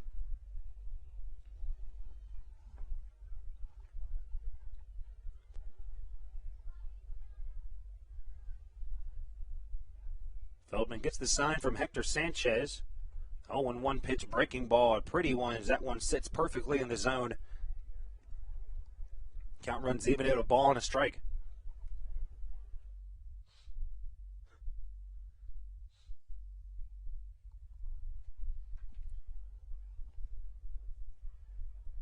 Feldman just 2 strikeouts on the day for him. As Kent Blackstone rips a 2-out base hit into right field. Looks like he's going to try to stretch this one into 2.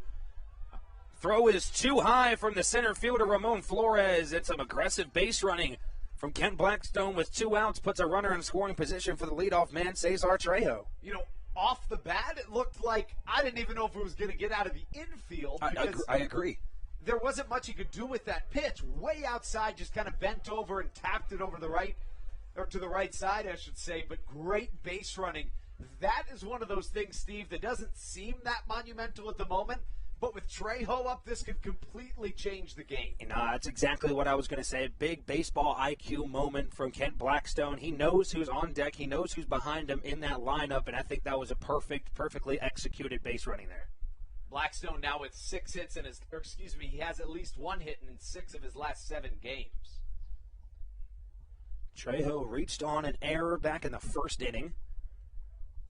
That was that leadoff ground ball to Vladimir Frias, who wasn't able to get the ball over to Jardina at first base. And then had that big triple down the right field line back in the second, scoring McAdams and Collier.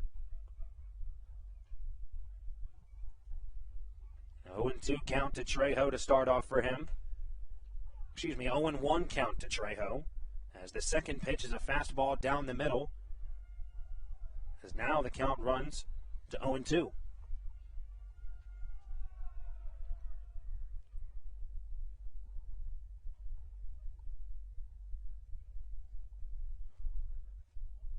And the 0-2 pitch from Feldman.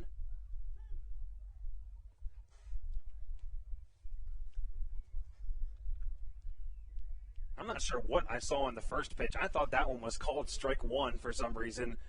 But now we're at a 1-2 count for Cesar Trejo. Was it funny, Andrew? What?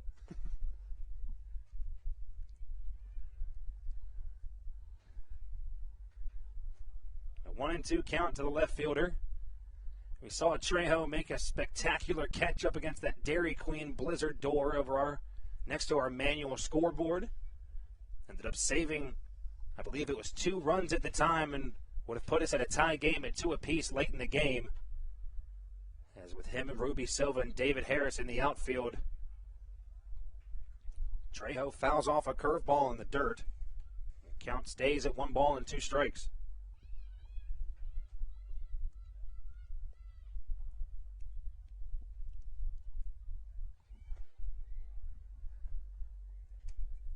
Of course, Trejo's last time up, he tripled in 2 runs. That was back in the second inning. Easily the play of the game to this point. On deck, Michael Baca. He's 0 for 2 on the day as well, as he's looking for his first hit. But the 1-2 pitch to Trejo. This one grounded sharply to the left side. Only play Frias has was to throw Kent Blackstone out at third, and he runs into the third out of the inning. Not before Blackstone was able to get on with a 2-out double, but then was stranded on second base. As we come back with more action for you guys, top of the 5th inning here at Regency Furniture Stadium. We'll be back with more on the Hometown Real Estate Broadcast Network. This is Joe DeLuca, and you're listening to the Hometown Real Estate Broadcast Network. Whether it's Chris Paul, Cliff Paul, Aaron Rodgers, or even the son of a former Blue Crab, Patrick Mahomes, you've seen many athletes endorsing State Farm. That's because your State Farm agent has your back through good times and not so good times. That's why all the Blue Crabs, Darryl Thompson and the whole team, trust State Farm with their insurance needs. State Farm is the company people have trusted for over 99 years to help life go right. Call your local State Farm agent, Greg Conklin, today at 240-776-4289. When you're in the market to buy or sell a home, call Tony McClure of Century 21 New Millennium and his Grand Slam team, the realtor of the Southern Maryland Blue Crabs since our first season in 2008. Tony and his team of preferred partners includes Tim Murphy of CNF Mortgage and Steve Scott of the Scott Law Group. Together, they will ensure that your real estate needs are nothing short of a grand slam. The quality service you will receive is Hall of Fame worthy. Put Tony's 41-plus years of experience to work for you. Call or text Tony today at 301-928-1280 for your personal Grand Slam experience. Go Blue Crabs.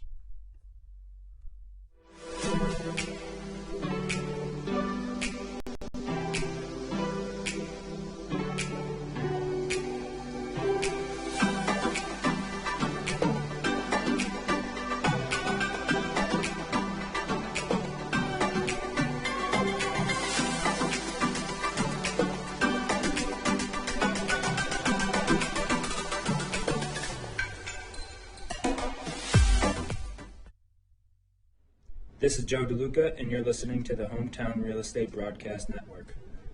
Whether it's Chris Paul, The first baseman, Sal Giardina, leading things off for the Long Island Ducks in the top half of the 5th inning. He reached on base with a walk and was left on back in the 2nd inning. And still, after 4 full innings, just 2 hits for the Long Island Ducks. Just don't seem to have an answer against Daryl Thompson as of this point. And a big swing from Giardina, as he's looking at a 1-2 count to start off the top half of the 5th. Giardina on his 1 plate appearance walked. A big swing on a breaking ball from Daryl Thompson. And quickly there's 1 away on the strikeout of Giardina. For Thompson, that's his first strikeout since the 3rd inning. Outs number 2 and 3 in the 3rd inning were via the strikeout. It's his 5th strikeout of the day. All 5 of them have been swinging.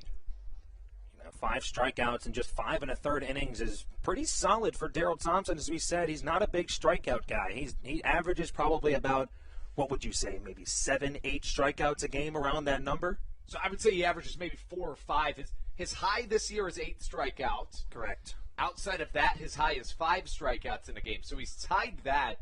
Now, in 2019, he had 162 strikeouts, which was 1 shy of the Atlantic League record for a single season.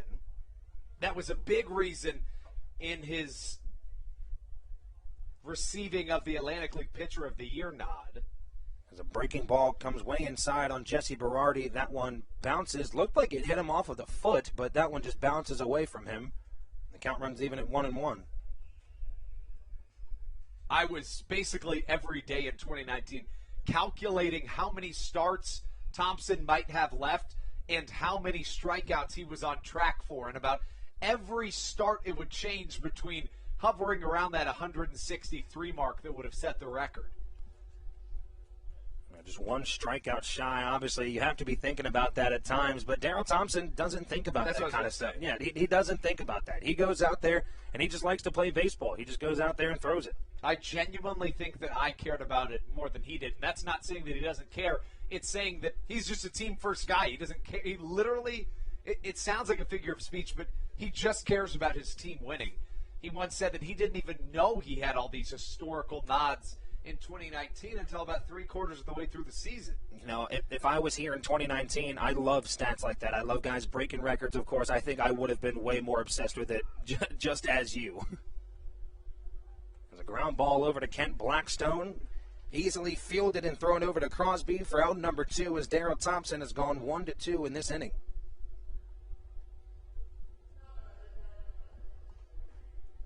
Brings up the number 9 batter of Johnny Turbo, the right fielder. He flew out to David Harris for the first out of that top of the 3rd inning.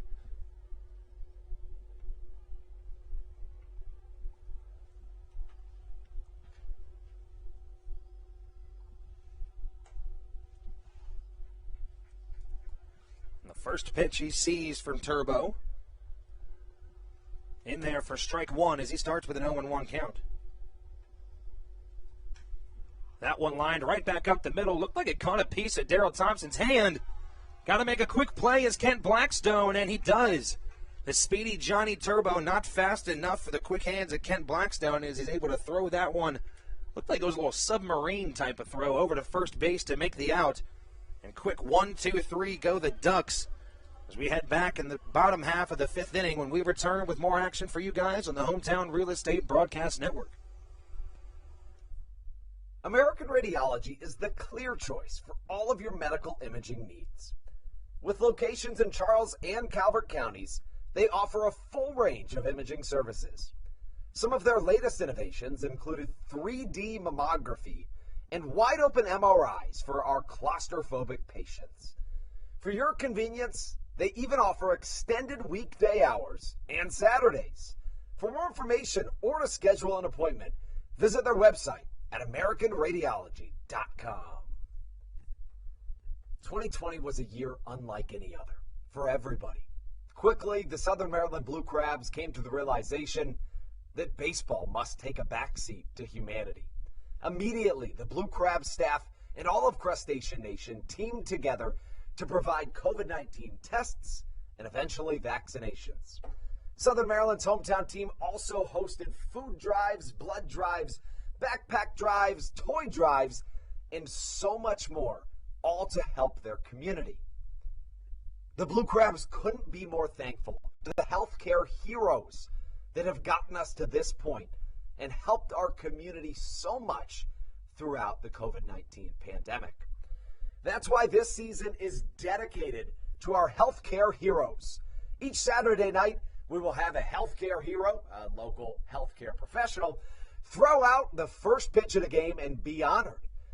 That's why in 2021, all season long, healthcare professionals get $5 tickets to every single Blue Crabs game. This is Coach Doug's, and you're listening to the Hometown Real Estate Broadcast Network. The voice of Barstool Sports is Coach Doug's, leads us into the bottom half of the fifth inning. You know, Coach Doug's is a personality for Barstool Sports. He came back here to Regency Furniture Stadium just a couple weeks ago. Very all-around great guy to hang out with and chat with. Andrew had a nice conversation with him on the broadcast. As Michael Baca leads things off for the Blue Crabs in the bottom half of the fifth. He looks at a first pitch that went in the dirt as he's looking at a 1-0 count. You know, most things in life get less enjoyable the more and more you hear or do them, but every time I listen to Coach Doug's welcome us into the inning, I'd like it just as much, maybe more. It's an awesome, audio clip to have and to use because, I mean, he was here, and it was awesome to have him here. It was a really big moment. Baca now looking at a 1-1 count after he lets a fastball down the middle go by. Baca 0 for 2 on the day.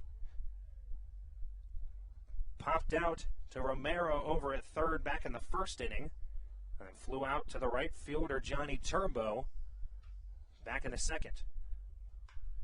As he rips one down the left field line, that one runs foul. We talk about it all the time in true Atlantic League bullpen fashion. They don't move, and I'm not sure if that's Dalton Geeky or Ty Tracy down there, but that ball bounced off the wall and hit him in the leg, and he still didn't move. Yeah, not even a little bit. Not even a little bit. He just kind of was just like, we're good.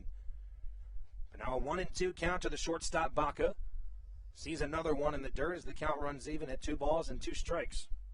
I don't even remember who it was, but the most severe case of that I ever saw was in 2018. Somebody just let a line drive hit him right in the shin, and they just didn't even move. Ow. The shin is, especially if you're a pitcher, I feel like that's a terrible spot to get drilled by a line drive. Hey, but it's principle. That's true. It is a rule. You're not allowed to move. Baca rolls over on one. That one stays fair down the left field line. He's got to run hard for it. And the throw from Romero over at third base goes wide, and Michael Baca is on with an E5.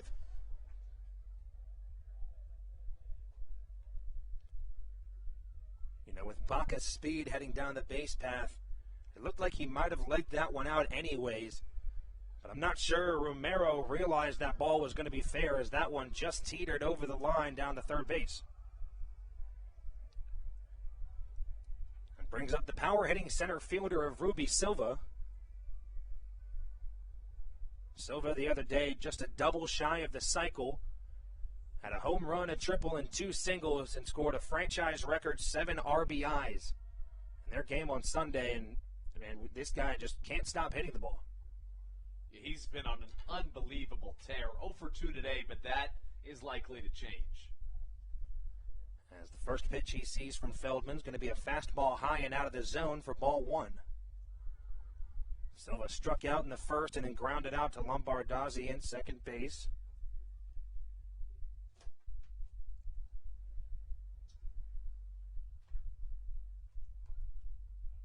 And the 1-0 pitch.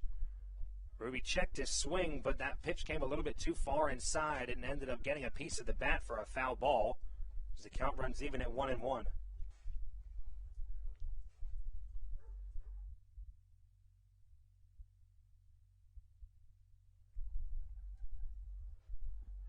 a pickoff move over to first and a good one from Feldman, but Baca able to get back easily. Silva looking at a 1-1 count.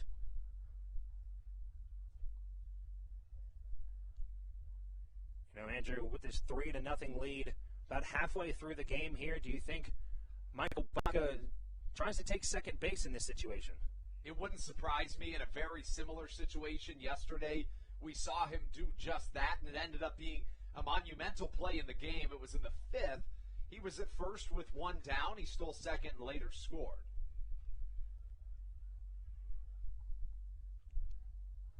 Silva now looking at a 2-1 count. As he saw a pitch in the dirt on the last one from Feldman. Michael Baca takes off for second base. Ruby Silva rolls over on one to the right side. Feldman's going to take it himself. And then just a little bit of insurance to make sure Baca got to second base as Ruby Silva grounds out for the first out of the inning. Basically as good as a swinging bunt, essentially. But now, for the second night in a row, Baca gets into scoring position with a free pass. Yesterday was a hit by pitch. And now, with one down, the Blue Crabs have the chance at making this a 4-run lead. Especially with this meat of the lineup coming in. David Harris now coming to the plate. Harris went 3 for 4 last night. He's 0 for 2 with 2 groundouts tonight. But as we said about Ruby Silva, he was 0 for 2 as well, but that's bound to change at some point. And it looked like Feldman was about halfway through his stretch to home plate, but I couldn't tell from here. It looked like he might have slipped or something, but that's going to be a balk, and Michael Baca's going to head over to third base. Yeah, it's very rare that you see 2 balks in one game, but you know what? Like we say a lot, you never know what you're going to see when you come to work.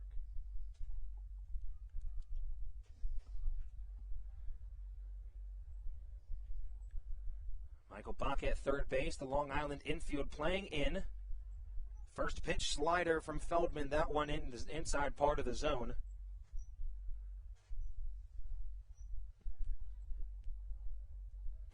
Right fielder starts off with an 0-1 count. Big gap up the middle. There's the shortstop, Vladimir Frias, shading just a little bit to the left side.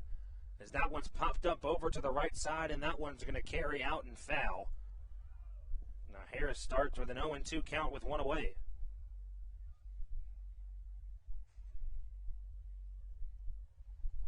Harris had 2 RBIs yesterday. He's the team leader in runs batted in with 43 on the year. 43 for him. Josh McAdams not far behind as well.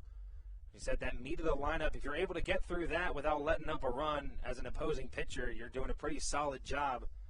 As the bats from, I would say, even Silva, Harris, Crosby, and McAdams are just really hot right now. So I'm thinking anything on the ground, despite the fact that the infield's in, I think on contact, if it's on the ground, Michael Baca is going home. You know, we saw him yesterday. There was just a bloop single over center field, and right off the bat, he knew it and took off for home and was able to score on it. David Harris looks at an 0-2 fastball, that one high and out of the zone.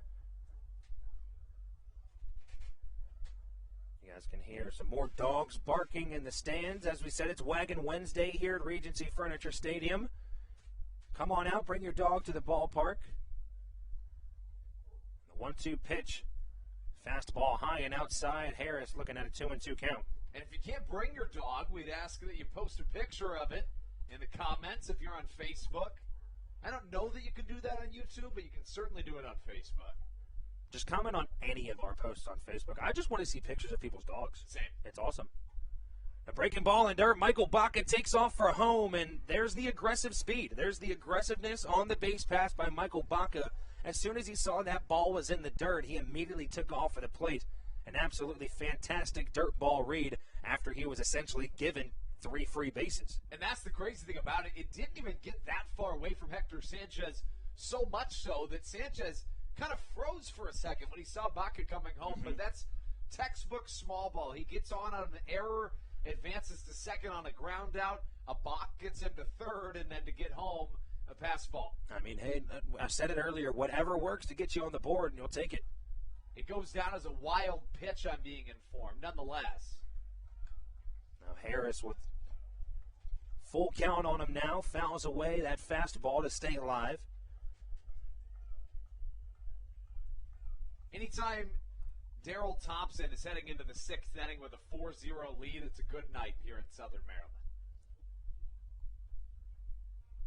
Another payoff pitch from Feldman. That one popped up right behind us here in the Bayonet press box as David Harris once again fouls one off to stay alive.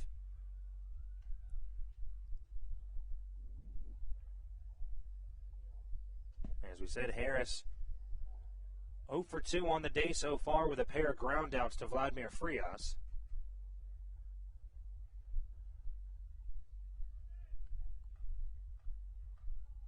Here comes the 10th pitch of this at-bat. Fastball right down the middle. David Harris just watches it go by for strike number 3 for the second out of the inning. If anything good does come out of that, which I think it does, you mentioned it, a really long and drawn-out at bat against a pitcher in Feldman that's thrown a lot of pitches here this evening. I mean, he has not had an easy go of it if the Blue Crabs have had anything to say about it. He's thrown 97 pitches through 4 2/3 innings. That 97, a pretty high number for the amount of innings he's pitched this game so far. As we said, Zach Collier has drawn out 2 full counts. Josh McAdams drew out 2 full counts this game. Another one from David Harris. You know, these guys are just really patient at the plate today. And here's a stat for you, Steve.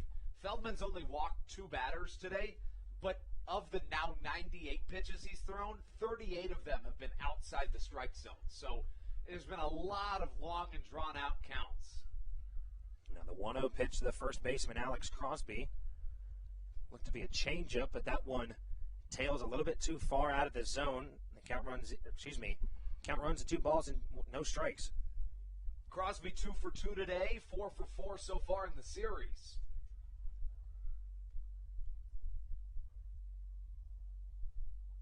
Feldman steps off the mound and takes some time to himself. Feldman working out of the windup here with 2 outs.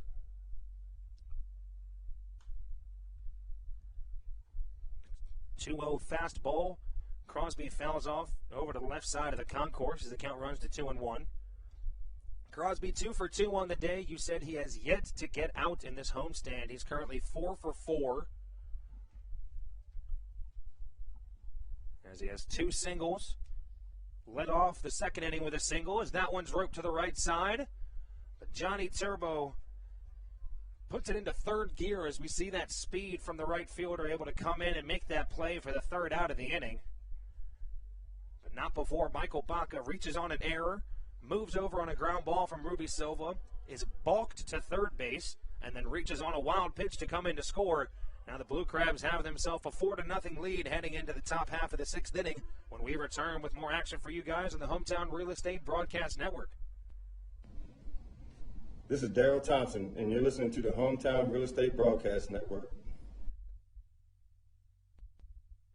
Whether it's Chris Paul, Cliff Paul, Aaron Rodgers, or even the son of a former Blue Crab, Patrick Mahomes, you've seen many athletes endorsing State Farm.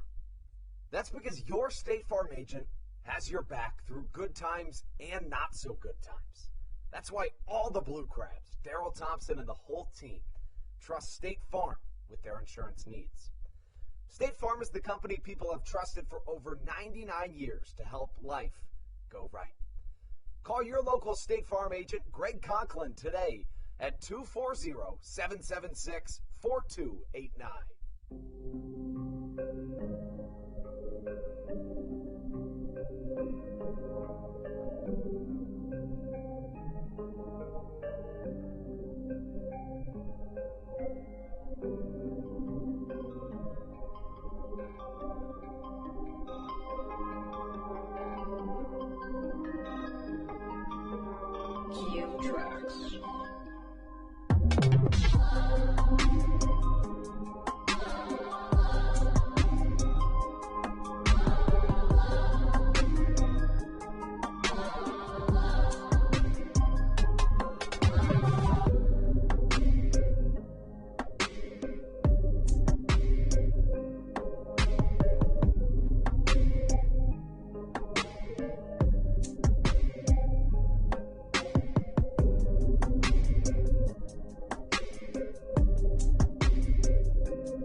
This is Kent Blackstone, and you're listening to the Hometown Real Estate Broadcast Network. Daryl Thompson back out for his 6th inning of work. Faces off against the leadoff batter, Vladimir Frias, currently 0 for 2 on the day. Lined out to David Harris to start the game. And struck out back in the 3rd inning as he looks at the first pitch breaking ball that misses the zone for ball 1. Second pitch from Thompson, fastball just misses out of the zone. Count runs to 2-0.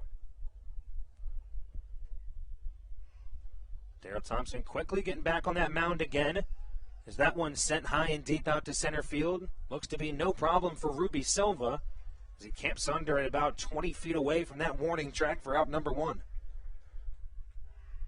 Thompson has just felt so comfortable out there and looks here tonight, which is saying something considering the fact that the mound has moved a foot back. This is an individual in his 17th, make that now 18th season of professional baseball.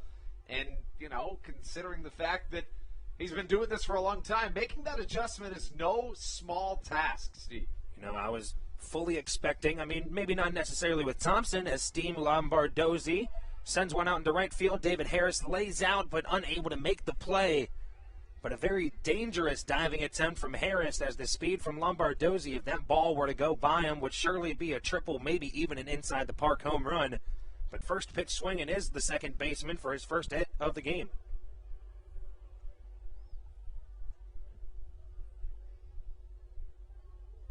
And we go back to Daryl Thompson just looking super comfortable on the mound.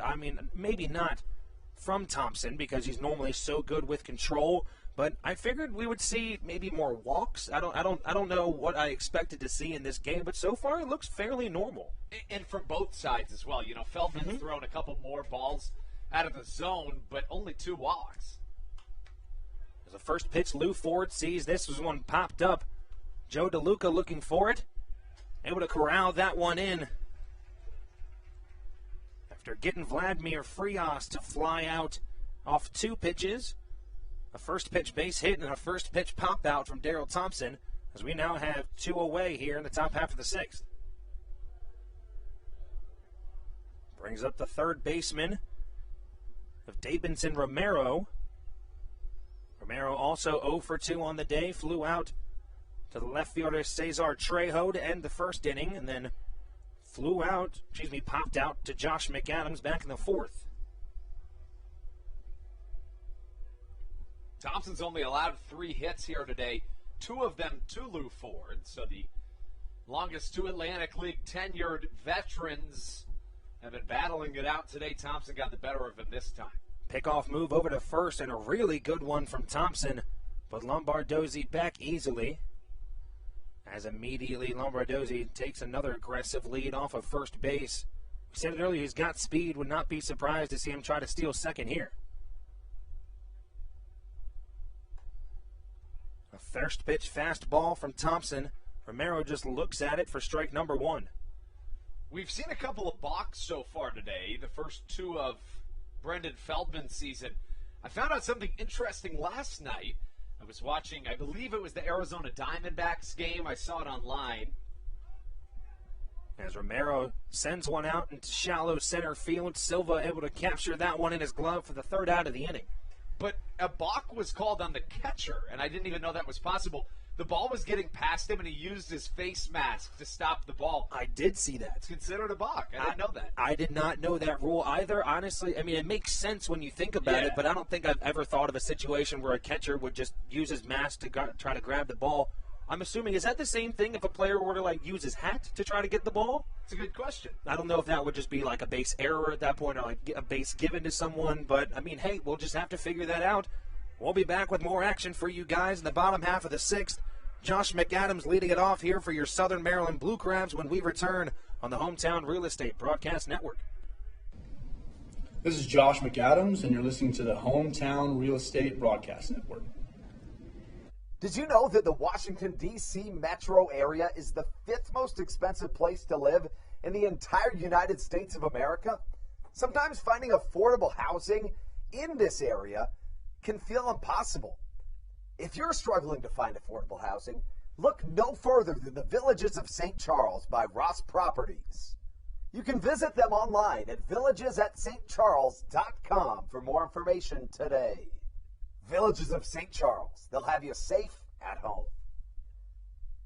There's nothing quite like when the Blue Crabs retire the sign. And Wealth Management Partners, they're on your side for your retirement planning needs. It's never too early to start planning your retirement. Talk to the experienced financial advisors of Wealth Management Partners located right here in Waldorf. Call them today at 301-885-0955. Again, Wealth Management Partners. Call them today at 301-885-0955.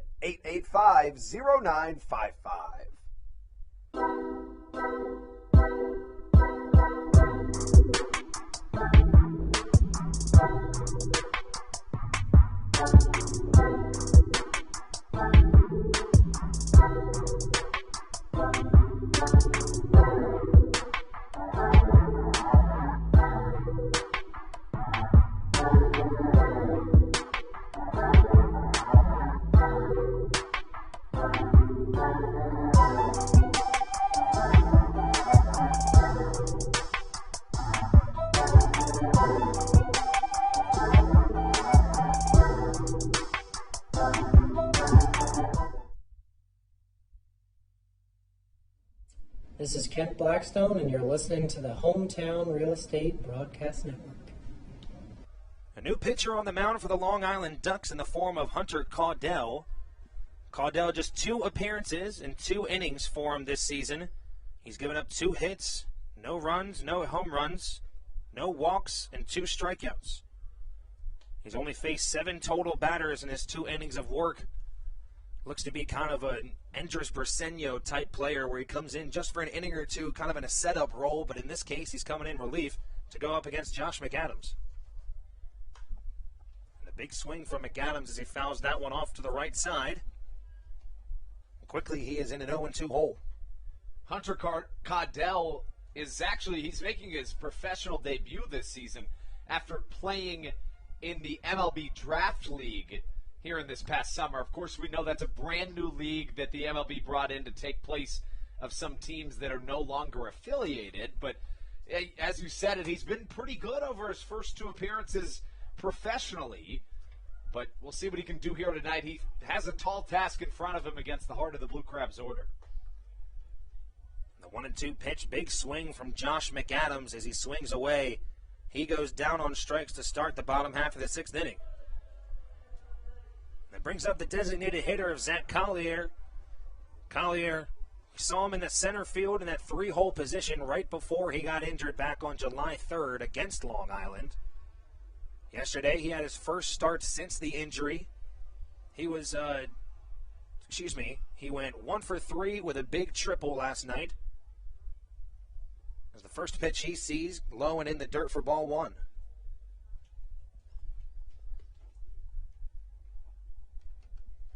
Collier 0 for 1 on the day.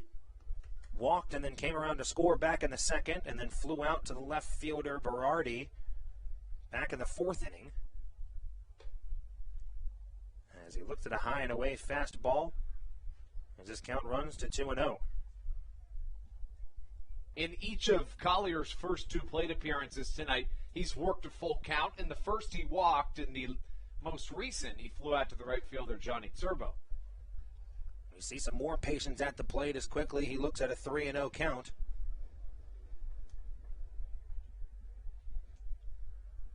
3-0 the count to Zach Collier, 1 away here.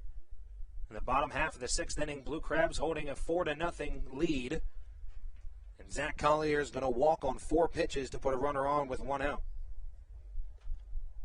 As for Caudell, we mentioned he's only played in a couple of games, but that is his first walk issued of the season. Especially in your first professional season, even if you just get through 2 innings without letting up a hit or a walk, it's still pretty impressive to go out there on that mound and show up.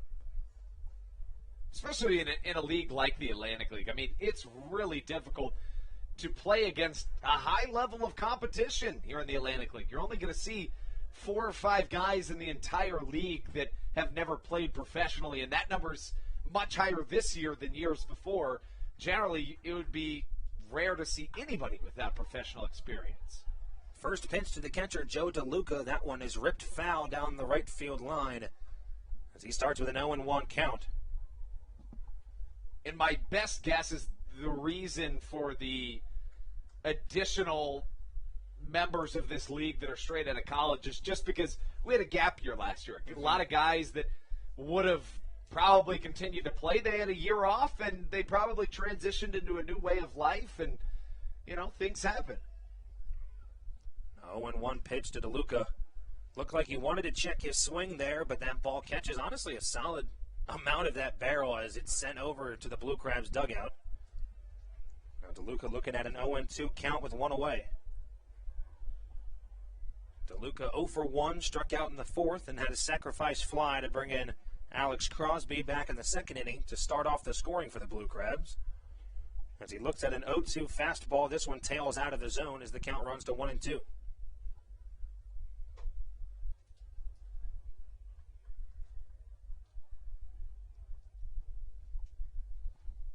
DeLuca's bat, we can't talk about it enough, just about how good it's been of late. The batting average way above 280 now.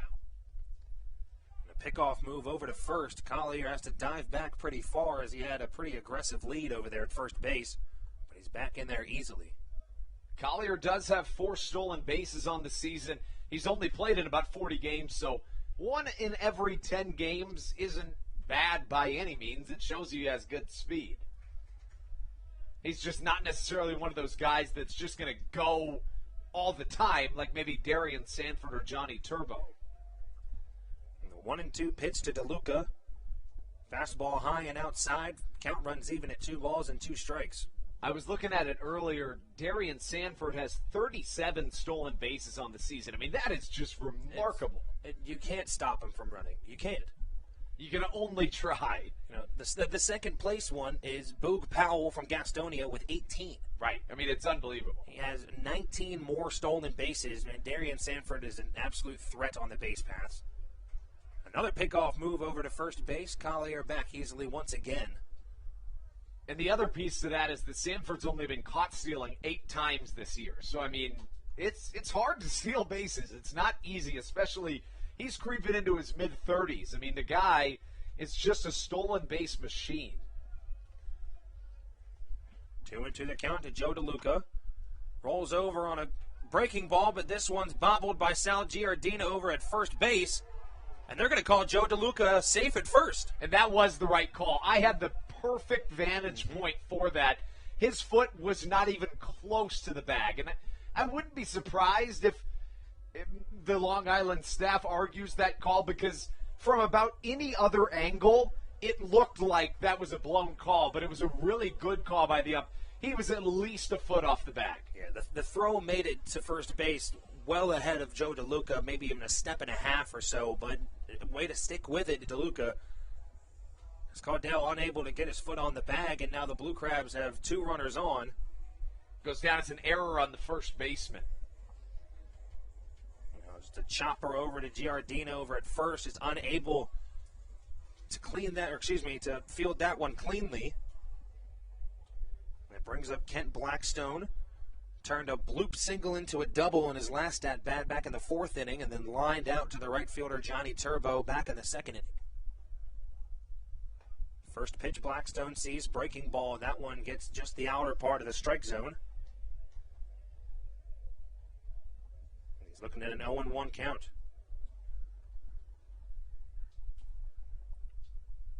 4-0 our score. Blue Crabs out hitting the Long Island Ducks 4-3. The Ducks have 2 errors compared to the Blue Crabs 0 this game so far. Anytime you score 4 runs on 4 hits, it means that you're really taking advantage of every opportunity given to you. And that's what we talked about before the game. If the Blue Crabs want to win, you got to see those mistakes that some of these pitchers are going to make, and you just got to jump on them, and it seems like they've been doing that this game. And that's the thing.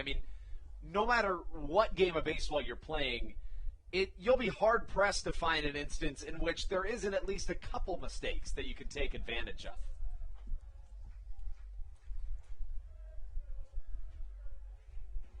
Let's go Blue Crabs chant roaring throughout Regency Furniture Stadium. Kent Blackstone looking at a 1-1 count.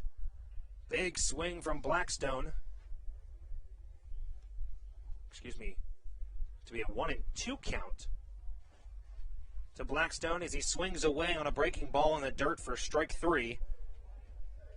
And now with the runner on first and second, Cesar Trejo comes to the plate as he is currently just 1 for 3, reached on an error back in the first, had a big 2-run triple in the second inning, and then grounded out and got Kent Blackstone thrown out at third on the fielder's choice back to end the 4th inning.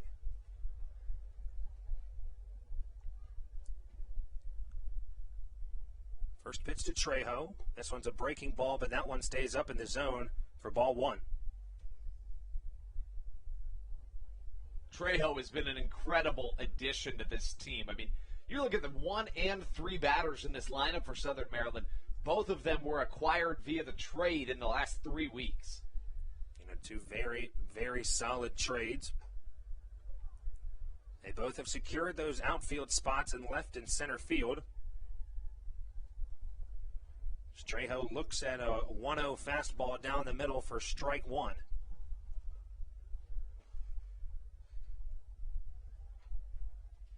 The 1-1 pitch. Another fastball. This one just hits the outer half of the plate. As Trejo is looking at a 1-2 count against Hunter Caudell.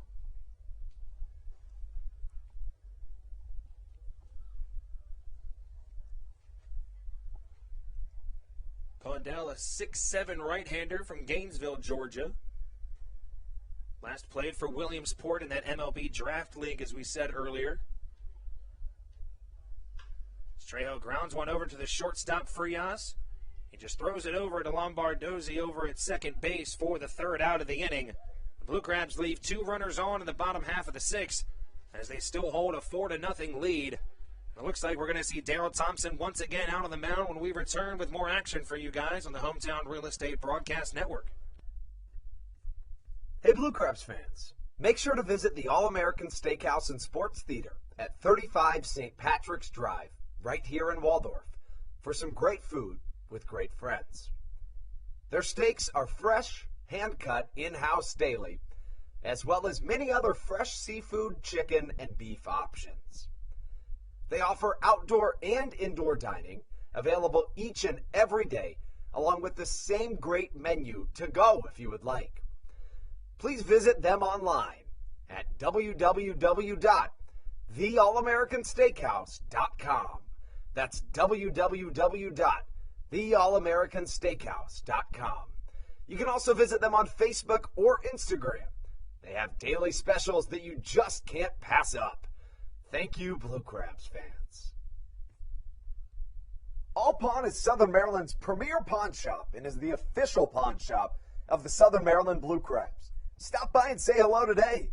They've been a part of the Southern Maryland community for 18 years. If you need some cash to hold you over, or if you're just doing some spring cleaning and want to clear some stuff out, please bring it by All Pawn and let them make you an offer. If you have broken jewelry or some that you just don't want anymore, please bring it by and they'll pay you more than anyone in the Tri-County area. They're located on 301 in White Plains, just south of DeMar Road. Go Blue Crabs!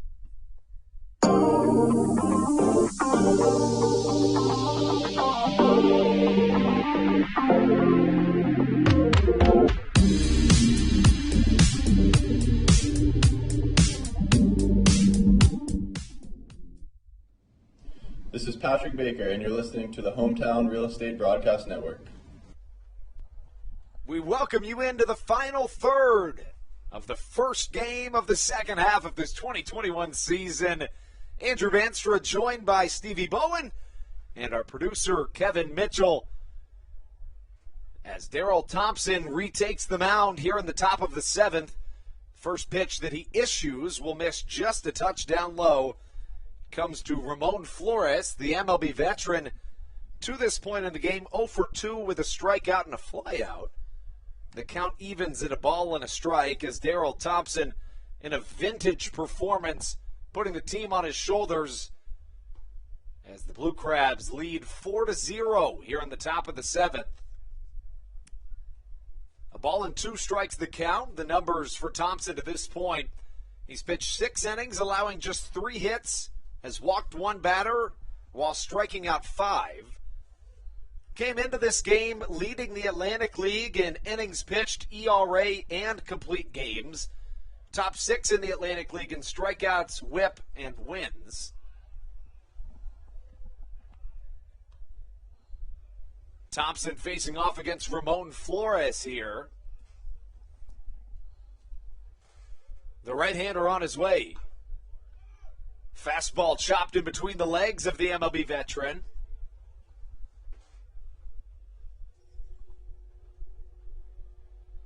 Thompson, a La Plata, Maryland native, or I should say in that general vicinity. A changeup, swing and a miss, strikeout number 6 for Darryl Thompson. It's the second time that Ramon Flores has gone down on strikes. And now Thompson works into his 7th inning of work as if it was his first.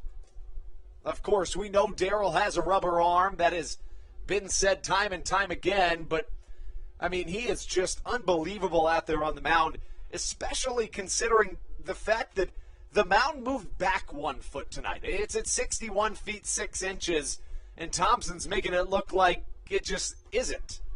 I mean, it's remarkable what he's been able to do to this point. The whole reason that the mound moved back is so that there would be more offense, but there's only been 7 combined hits in this entire game as Hector Sanchez hits one high in the sky to the right side. Josh McAdams thinks about leaning over the railing, but probably wisely doesn't. Could have resulted in injury as the count evens at 2 balls and a strike. I beg your pardon. Moves to 2 balls and a strike. Sanchez to this point 0 for 3. He grounded out his first time up, and then back in the 4th, he flew out to the right fielder, David Harris. 1 away here in the top of the 7th. Thompson trying to protect that 4-0 lead. Fastball inside, swing and a miss, and the count evens at 2 balls and 2 strikes. Thompson has only struck out back-to-back batters once so far in this game. See if you can do it again. Softly hit to the right side, and it finds no man's land in right center field, bouncing in front of David Harris and Ruby Silva for a 1-out single. Just a good piece of hitting there from Hector Sanchez. Saw that low and away fastball. Looked like a Kent Blackstone type of hit there, where all you can really do is just extend your arms as far as you can and just bloop it out to right center field.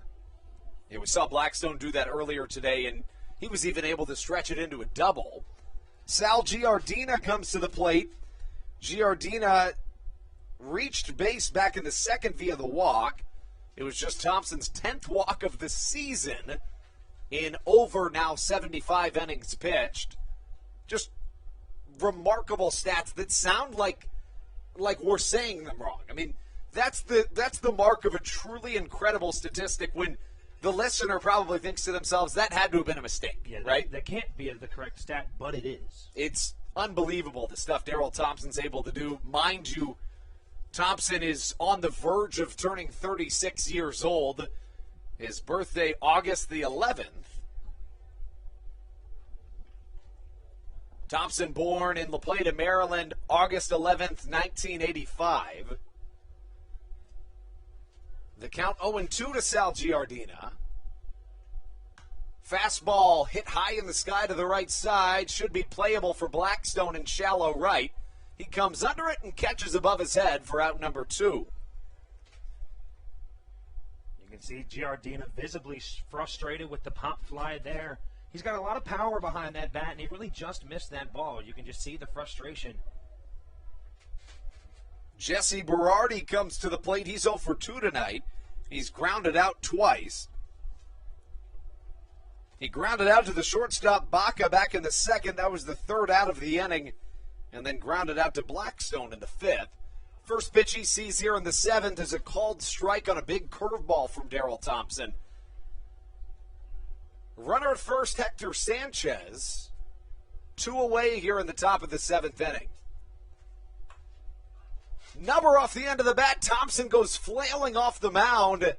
He generally defends his position to the best of his ability, and I say that meaning that he always dives if need be. Always. We saw it twice yesterday. Darren Downs laid out for a bunt. We talked about it. You're not supposed to do that as a pitcher, but Darryl Thompson especially, he doesn't care. He's going to go out and lay out for everyone he can try to. Now, this is the first time this evening that Thompson has allowed more than one base runner in a single inning. But, I wouldn't really say that it's a sign of fatigue. Both of these base hits have been kind of bloop shots or just squeaking past the infielders. Johnny Turbo up to the plate. He's 0 for 2 today. First pitch he sees back into the netting. Thompson's now allowed 5 hits today, has struck out 6, walked 1.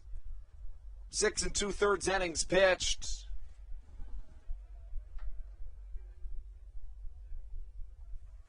In the first half of the season, the Blue Crabs went 5-5 against the Long Island Ducks.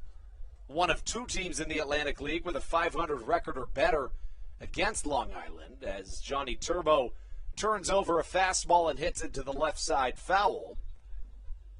The count now 0-2. That big looping curveball from Thompson. We talked about the vertical break it has on it. It'll start around your eyes, and as you can see, that one ended low and away on Johnny Turbo. All he could really do was foul that one off.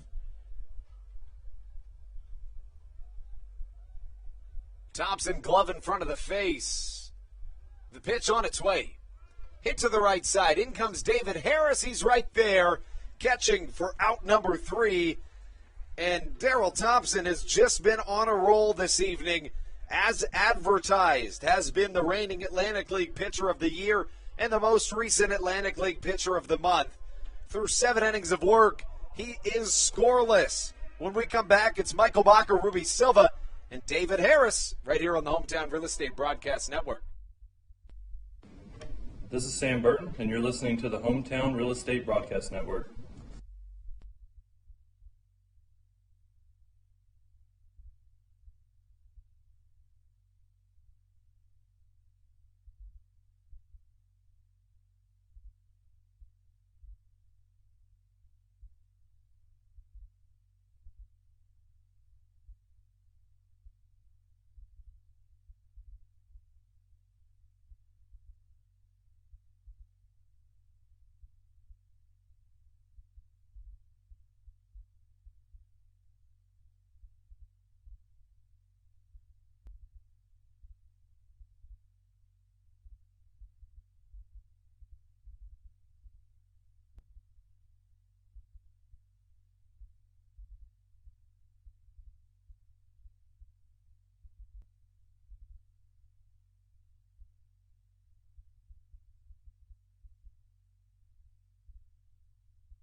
There's nothing quite like when the Blue Crabs retire the side. At Wealth Management Partners, they're on your side for your retirement planning needs. It's never too early to start planning your retirement. Talk to the experienced financial advisors of Wealth Management Partners located right here in Waldorf. Call them today at 301-885-0955. Again, Wealth Management Partners. Call them today at 301-885-0955. Weiss Markets is a proud sponsor of the Southern Maryland Blue Crabs. This is Sam Burton, and you're listening to the Hometown Real Estate Broadcast Network. Michael Baca starts us out after the 7th inning stretch here in Southern Maryland. It'll be Baca, Ruby Silva, and David Harris. Hopefully more if Southern Maryland's able to extend this inning. But nonetheless, Hunter Caudell comes out for his 2nd inning of work. He allowed 2 runners on back in the Bottom of the 6th inning, one via the walk, another on an error. As Baca is jammed up and fouls one behind his head. The count, no balls, 2 strikes.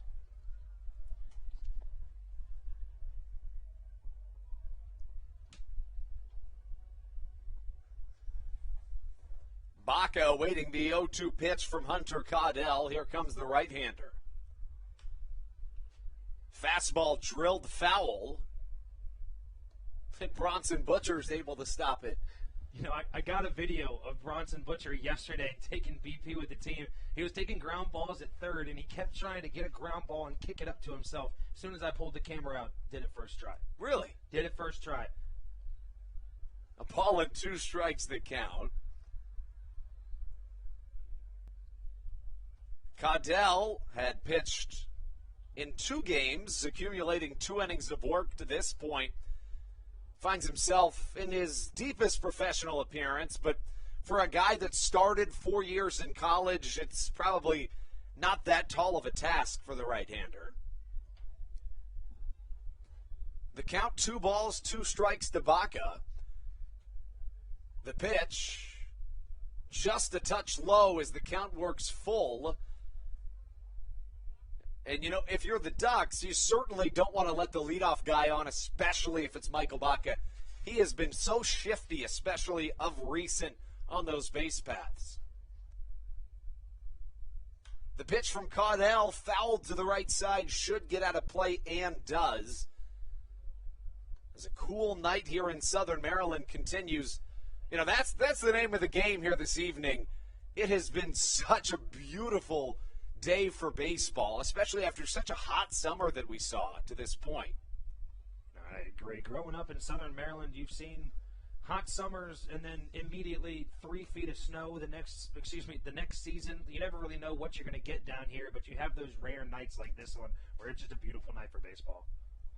Additionally, a historic night in the game of baseball. The first time the mound has moved back in professional baseball since 1893, and you wouldn't know it. A combined 9 hits in this ball game and a Blue Crabs 4-0 lead. As Michael Baca extends this full count, he's now seen 7 pitches, and Hunter Caudell has a tall task in front of him. That's really been the forte of Southern Maryland's offense this evening. Just 4 hits, but when you're able to work the count so often, you're just going to make the pitchers make mistakes every once in a while. And when those have happened, Southern Maryland has really executed. That's what we talked about before the game. Patience at the plate and capitalizing on those mistakes. And as you can see, I mean, there's upwards of 10 at-bats already this game for the Blue Crabs lineup where they've been able to draw out into a full count. 3-2 once more. This time it just misses low and away. And Baca draws a 9-pitch walk to start off the 7th inning offensively. That brings up Ruby Silva. Silva's 0 for 3 to this point. Ruby finds himself so far in the homestand just 1 for 7. But, I mean, you talk about a guy of recent. He was 4 for 6 with 7 RBIs last Sunday. Set a Blue Crabs franchise record for runs batted in a single game. Caudell facing off against Ruby Silva. Baca goes on the first pitch. It's a beautifully executed hit and run. Baca will, however, stay at second, but now 2 aboard for Southern Maryland. That's great offense. No, that was a fantastic piece of hitting there by Ruby Silva. Shortstop Vladimir Frias goes to cover second base, leaves that 6-hole wide open over on the left side.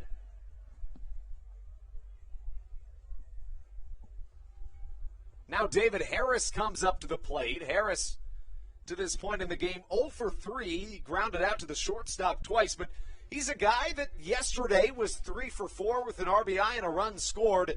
He's been one of the better bats in this Blue Crabs lineup dating back to the end of June. And now Caudell finds himself in a tricky situation here, Steve. A 1-0 count, no outs, runners on first and second. You got to be careful how you approach this cleanup batter. Yeah, I mean, you really said it there. Not really the best night for David Harris, but that's not who he is as a hitter. This guy is obviously plus when he's at the plate. He's got a lot of power behind that bat. And he shows it there, but it looks like that baseball will get out of play, and it does as the count evens at a ball and a strike. Regardless, that was still about a 350-foot foul ball from David Harris. You know what? Harris makes it look so easy. He's not swinging out of his shoes. He just kind of uses his legs to drive the ball and does so successfully.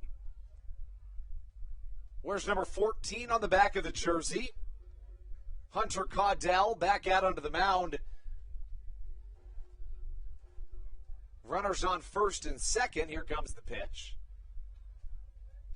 Fastball, just getting a piece of it, is David Harris.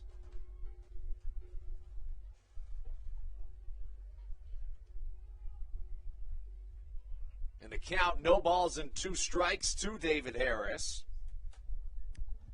Harris has hit much better at home than he has on the road this season. A .361 batting average here at Regency Furniture Stadium. Check back to second. Baca is going nowhere, but you've seen Silva kind of giving glances to Baca a couple times during this at-bat, like, should we try the double steal? But I think Baca's staying put at second. Silva and Baca, for that matter, 2 very aggressive base runners. A sinker just getting past the outstretched bat of David Harris. And after all those sliders and fastballs, to come back with that sinker working towards the batter, that's just a really difficult pitch to hit. You know, a very nice pitch sequence there as he just really wasn't ready for that one to come towards him. And a nice job to use that pitch. So this is the second time so far in the game the Blue Crabs have had at least 2 on with no down. The first time that happened, Southern Maryland scored 3 runs in the second inning. And now Alex Crosby comes to the plate. Crosby's bread and butter in these last few games has just been singling it easily to the right side. He did just that in each of his first 2 plate appearances. Tried it again in his third, but Johnny Turbo wasn't having it. He laid out for a catch. Now Turbo's playing a little deeper, however. Runners at first and second. The pitch to Crosby is a called strike. Crosby, the second highest batting average on this Blue Crabs team to this point in the season. You know, up until about June 15th, so about the first 2.5 weeks of the season, this is a guy that just simply was not an everyday player, but he's certainly proved himself worthy of being in that everyday lineup. We've seen him defensively as well, make some fantastic plays over at first base. One of them this game had to redirect himself in midair to get a ball off of first base. It was a fantastic play. Hunter Caudell, pitch number 40 of his evening incoming. Caudell comes set, the right-hander, with 1 down and 2 on here in the bottom of the 7th. Pitch gets away from Hector Sanchez, and just like that, runners at second and third. Here's an interesting stat. Thompson has thrown 103 pitches through 7 innings. The starter for the Ducks, Brendan Feldman, threw just 2 less pitches in 5 innings. Wow. Daryl Thompson, as we said, the control on the mound. He's not going to walk a lot of guys, and that just, attributes to that low pitch count. The hands clapping and the Let's Go Blue Crabs chants roaring here at Regency Furniture Stadium as the Blue Crabs have a chance to blow this thing open here in the bottom of the 7th. Alex Crosby with a line shot to the right side, and now Michael Baca caught in a sticky situation. Did he get away from that tag? Not quite. It looked like maybe he was going to for just a second. I wouldn't even take that down as a base running error on Baca. That ball was absolutely ripped off the bat of Alex Crosby.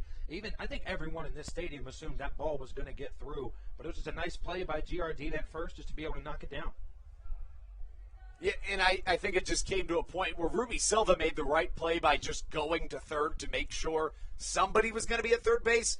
But naturally, although that was the right decision, it left Baca kind of in no man's land. He didn't have much of a choice, but to just go home, because if he gets in a pickle, he knows he can't go back to third. So that brings up Josh McAdams. McAdams, to this point in the game, 0 for 2, but did reach base once on a walk. The pitch from Caudell, driven to the right side. This ball could get down, but hangs up just a little bit in that wind and finds its way into Johnny Turbo's glove for out number 3. We are through 7 innings strong here in Southern Maryland. It's a 4-0 Blue Crabs lead.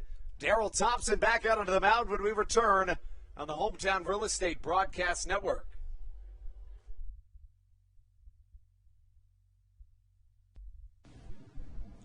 This is Carlos Diaz, and you are listening to the Hometown Real Estate Broadcast Network. Good. American Radiology is the clear choice for all of your medical imaging needs. With locations in Charles and Calvert counties, they offer a full range of imaging services. Some of their latest innovations included 3D mammography and wide-open MRIs for our claustrophobic patients. For your convenience, they even offer extended weekday hours and Saturdays. For more information or to schedule an appointment, visit their website at AmericanRadiology.com. When you're in the market to buy or sell a home, call Tony McClure of Century 21 New Millennium and his Grand Slam team, the realtor of the Southern Maryland Blue Crabs since our first season in 2008. Tony and his team of preferred partners includes Tim Murphy of CNF Mortgage and Steve Scott of the Scott Law Group. Together, they will ensure that your real estate needs are nothing short of a grand slam. The quality service you will receive is Hall of Fame worthy. Put Tony's 41-plus years of experience to work for you. Call or text Tony today at 301-928-1280 for your personal Grand Slam experience. Go Blue Crabs.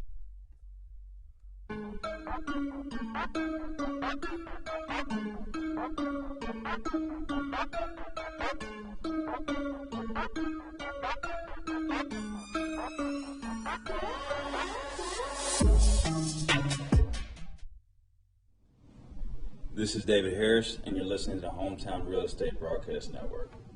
Daryl Thompson back out for his 8th inning of work. He has been nothing short of dominant to this point. Andrew Banstra here, joined by Stevie Bowen and our producer Kevin Mitchell here on the Hometown Real Estate Broadcast Network. Thompson will face the top of the lineup here in the top of the 8th inning. It'll be Frias, Steve Lombardozzi, and Lou Ford as Vladimir Frias steps into the box. To this point in the game, Vladimir is 0 for 3. Most recently, he flew out to the center fielder, Ruby Silva. Both teams with 5 hits to this point, but it's the 3 Long Island errors that have really made the big difference. Thompson, again, has allowed just 5 hits, and now there is some action in Southern Maryland's bullpen. It appears to be Andres Briseño as Frias fouls one to the right side. As the count is 0-1. I beg your pardon, 0-2.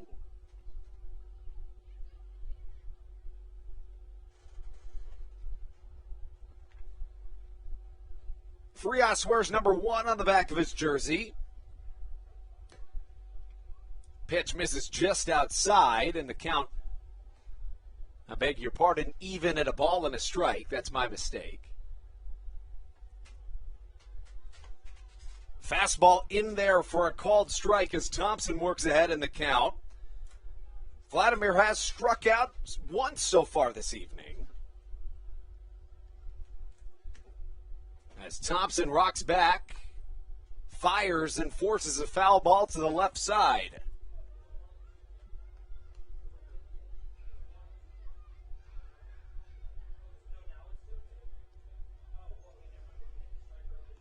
Thompson, again, has been fantastic to this point, and Matt Leto's likely unavailable this evening.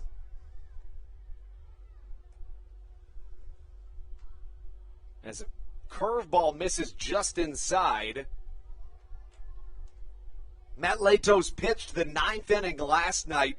He was warming up in the 8th and basically had to come into the game, considering he was already warm at that point. But, I mean, in a situation that wasn't a save opportunity, you may as well get him some work. Frias draws a walk. It's just the second issued this evening by Daryl Thompson, and just his 11th of the season.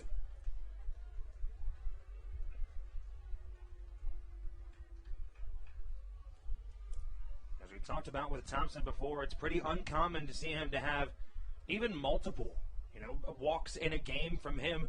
Maybe that is just the one small difference he sees on that mound. The control is just a little bit off today. Thompson now facing his former teammate Steve Lombardozzi. First pitch, just a touch low and inside, and the count to 1-0. So Frias is aboard for the first time today. Lombardozzi singled in his last time up. That was in the 6th inning. He was later stranded.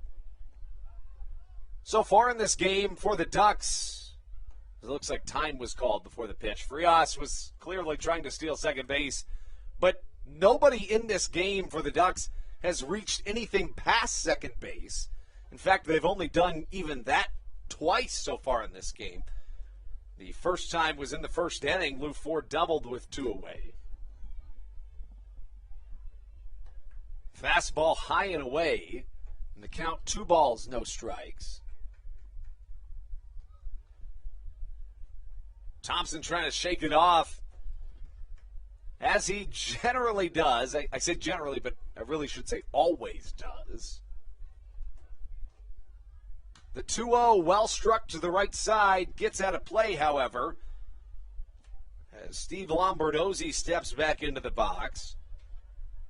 Lombardozzi 1 for 3 tonight. He has struck out twice. Did so in the first and third innings. Lombardozzi with 10 home runs and 42 RBIs on the season. Curveball misses upstairs, and the count now 3 balls and a strike.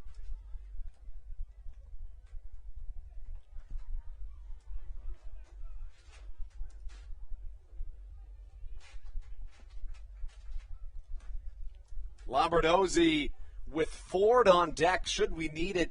Davidson Romero in the hole. 3-1 pitch, just a touch upstairs, and now Stan Clyburn will come out to talk to Daryl Thompson. Do you think this is the end of the road for the right-hander? I don't think so. I mean, we've seen Daryl Thompson pitch multiple complete games. We've seen him, struggle at times, and I think this is just another situation for him, and I think he's going to be able to dig himself out. But at the same time, if I'm Stan Clyburn, I don't think it's a terrible idea to bring Briseño into the game. And that's exactly what Clyburn looks to be doing. Not 100% sure yet, as he still hasn't taken the ball from Daryl Thompson. Thompson, this is the first time this season he's walked back-to-back batters. Thompson looks to be pleading his case to stay in this game, and he has every right to do just that. But looks like he'll exit the contest in favor of Endrys Briseño, so that gives us just a second to collect our thoughts. Thompson gets the standing ovation, and when we come back, we give you Endrys Briseño on the Hometown Real Estate Broadcast Network.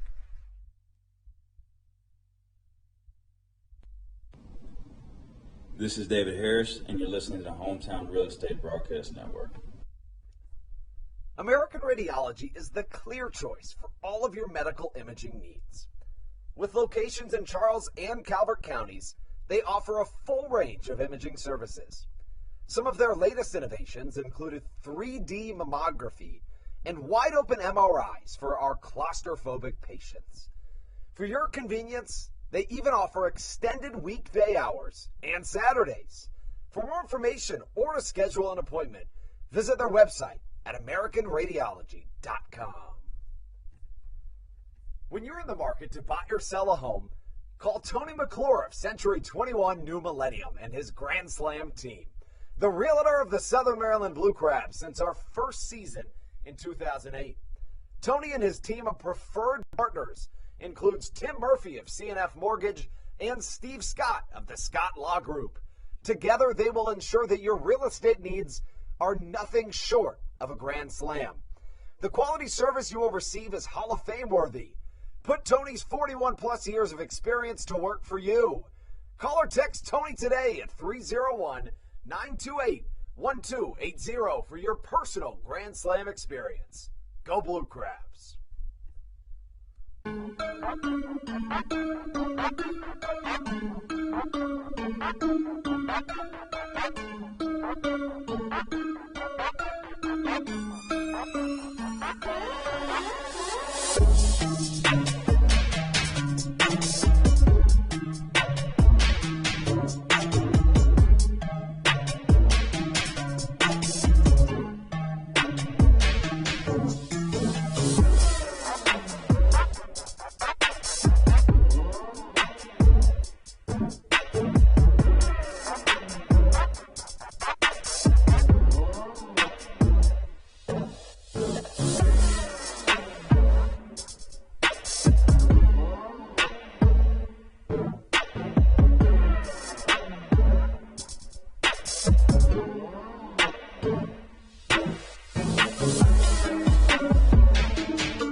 This is David Harris, and you're listening to the Hometown Real Estate Broadcast Network. So really the first pickle that Southern Maryland's defense finds themselves in to this point in the contest, and we're in the top of the eighth. Andres Briseño brought in to try to smooth things out after Darrell Thompson walked back-to-back batters for the first time in this season. In fact, that's the first time he's walked back-to-back batters since early 2019, meaning that he's gone well over 225 innings pitched without walking back-to-back batters.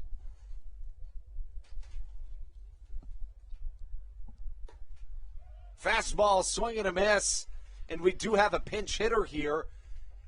It comes in the form of the MLB veteran Daniel Fields. To be honest, I was a little surprised we hadn't seen Fields to this point. He's been a staple of this lineup for Long Island for some time now. Fields is not only a great hitter, but a truly plus defender. Steve, how about this?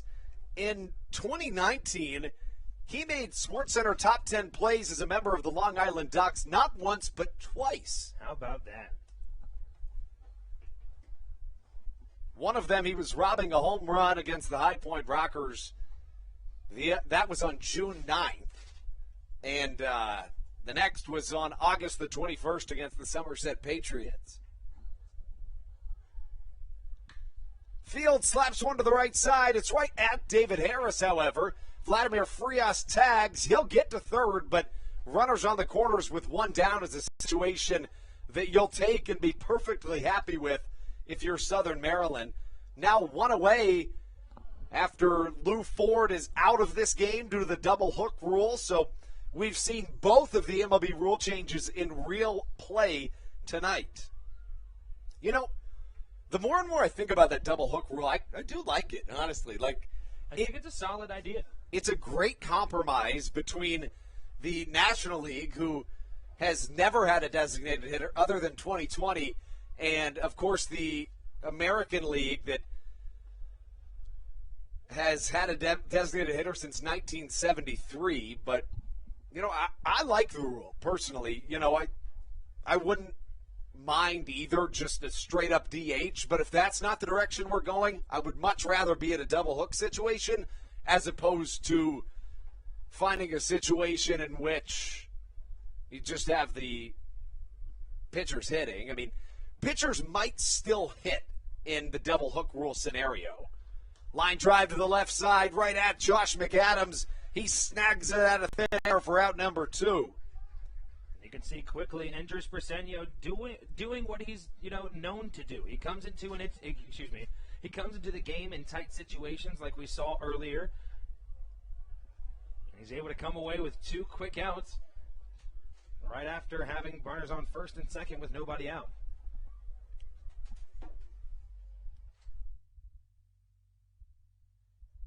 So runners on the corners for the MLB veteran Ramon Flores.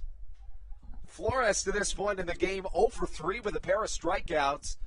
A ball comes in from the bullpen, which signifies that there is some action in the Long Island bullpen.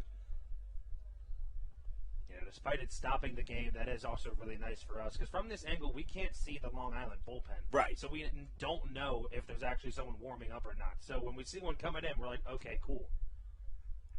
Briseño's pitch just a touch upstairs. And the count 1-0.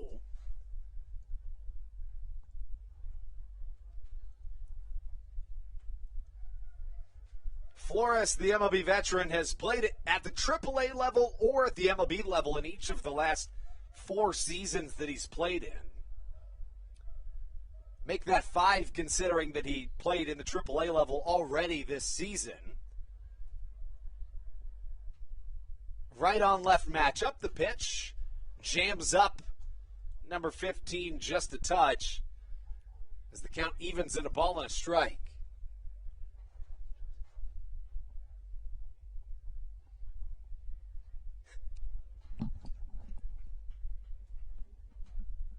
Flores, 1 for 3 on the day with a pair of strikeouts on his line.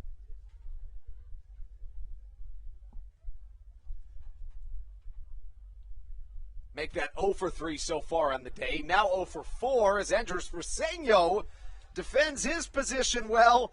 How about it? Coming into the inning with runners on first and second and no outs. Honestly, you'd settle with a situation in which you allow a couple of runners to score as long as you maintain the lead. Briseño says, nope, not even.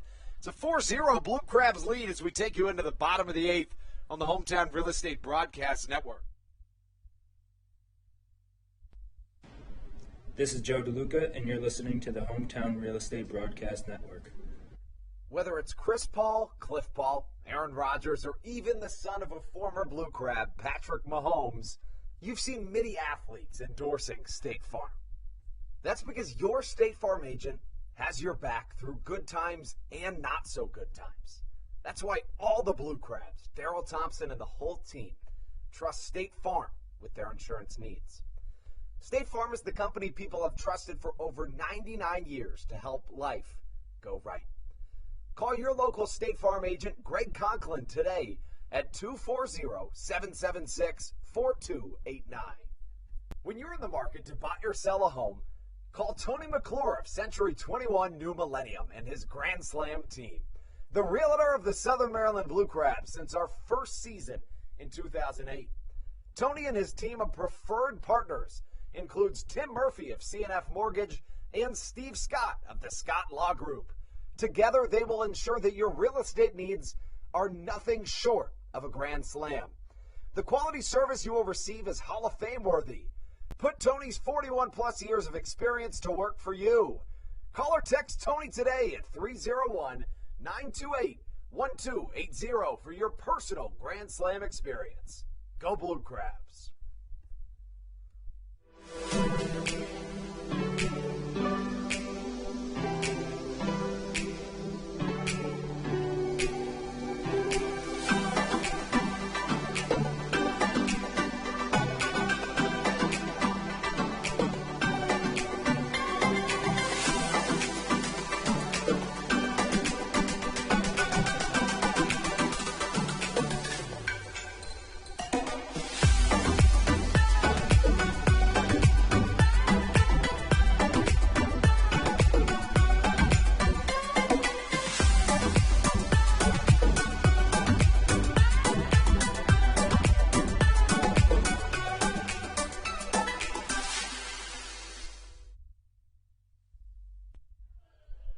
Andres Briseño coming up to the plate. And, you know, as part of this double hook rule, as we were just talking about, just because the designated hitter is essentially gone, you know, you're still going to see pitchers hit.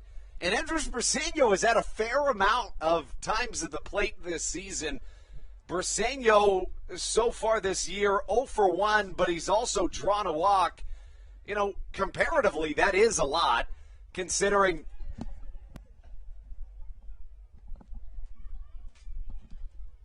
that the right-hander Briseño finds himself to this point in his professional career before this year having never had a professional at bat. New arm on the mound. It is the left-handed Brandon Sherman. He's 5'8", 150 pounds out of Island Park, New York. They call him the Shermanator. Love that.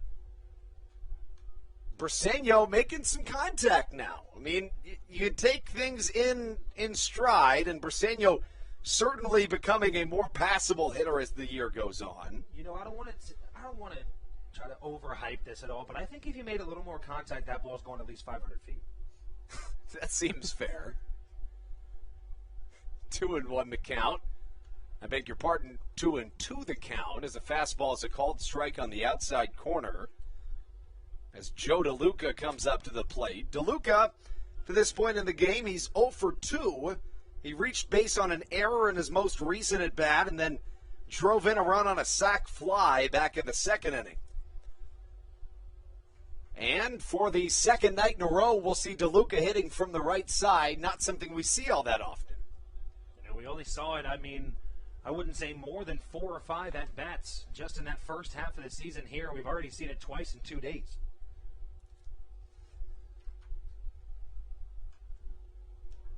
A little bunt attempt from Joe DeLuca.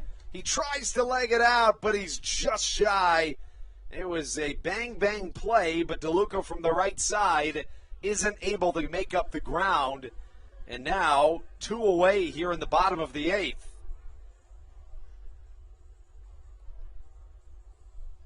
That brings up Kent Blackstone. He is 1 for 3 today. Blackstone singled back in the 4th inning. In his first at-bat, he lined out to the right fielder Johnny Turbo and then struck out in his most recent attempt. Left-on-left matchup. Brandon Sherman misses outside. And, you know, I think it's beneficial to this experiment in terms of the results that we can take away from tonight. The more pitchers that take the mound and have success, the better of an idea that we can get in terms of, you know, these guys are making it work from 61 feet 6 inches. You know, and that's really all you can do in the first couple games of, you know, getting used to this new distance. You just have to make it work. You just have to do your best and just try to throw strikes. Left-on-left matchup. Here comes Brandon Sherman. Misses outside once again. And the count at 2 balls and 1 strike.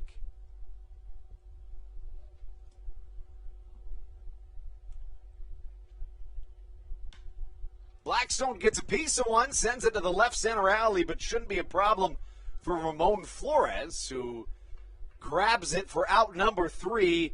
And just like that, Southern Maryland is 3 outs away from picking up their first win of the second half. We'll have that and so much more right here for you when we return on the Hometown Real Estate Broadcast Network.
This is Joe DeLuca, and you're listening to the Hometown Real Estate Broadcast Network. Whether it's Chris Paul, Cliff Paul, Aaron Rodgers, or even the son of a former Blue Crab, Patrick Mahomes, You've seen many athletes endorsing State Farm. That's because your State Farm agent has your back through good times and not so good times. That's why all the Blue Crabs, Darryl Thompson, and the whole team trust State Farm with their insurance needs. State Farm is the company people have trusted for over 99 years to help life go right. Call your local State Farm agent, Greg Conklin, today at 240-776-4289. When you're in the market to buy or sell a home, call Tony McClure of Century 21 New Millennium and his Grand Slam team, the realtor of the Southern Maryland Blue Crabs since our first season in 2008. Tony and his team of preferred partners includes Tim Murphy of CNF Mortgage and Steve Scott of the Scott Law Group. Together, they will ensure that your real estate needs are nothing short of a grand slam. This is Joe DeLuca, and you're listening to the Hometown Real Estate Broadcast Network. Whether it's Chris Paul, Andres Briseño back out onto the mound for his second inning of work. He came onto the mound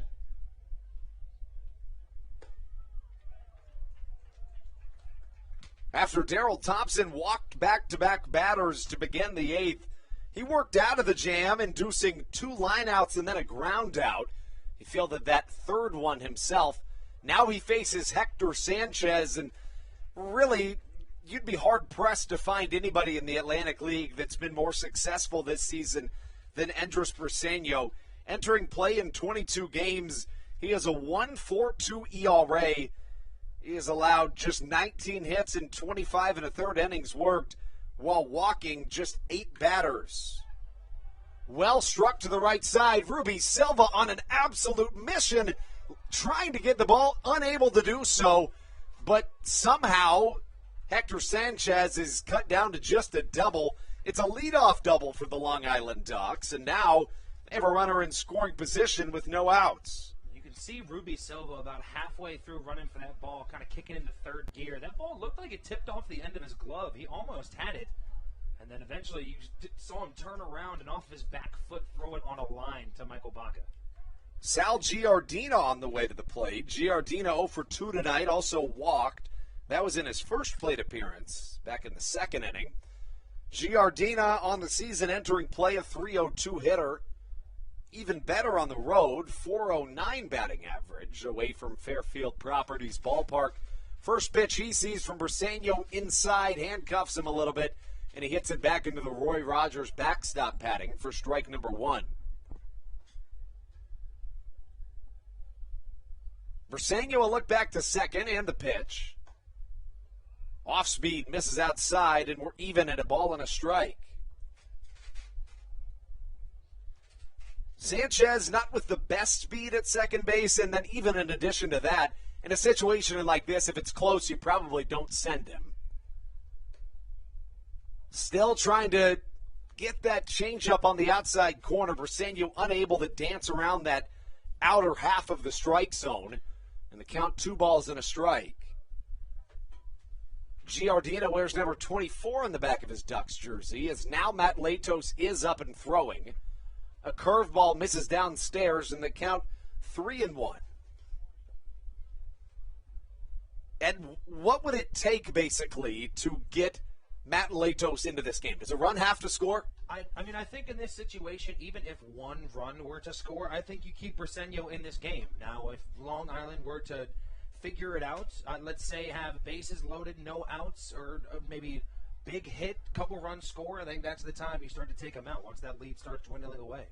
Now, Briseño has thrown more than one inning on multiple occasions here in 2021, and in addition to that, he was a starter for the first decade of his career in the Detroit Tigers organization. It kind of looks like Stan Clyburn is thinking about pulling the plug on Andres Briseño's evening. We'll see if he does. And he indeed does. Matt Latos going to try to come and shut the door on the Long Island Ducks. We'll have that and so much more right here for you when we return on the Hometown Real Estate Broadcast Network. This is Blake Vivens, and you're listening to the Hometown Real Estate Broadcast Network. Through October of 2021, COVID-19 vaccinations are offered right here at Regency Furniture Stadium. No appointment necessary. Just swing on by and get your COVID-19 vaccination today. Take one for the team, Southern Maryland. Get the vaccine. Dyson Building Center is one of the oldest family-owned and operated hardware, lumber, and building supply stores in Southern Maryland. They are located in St. Mary's County on Route 5 in Great Mills. Dyson's has an expansive and diverse inventory to help you with all of your home improvement and project needs.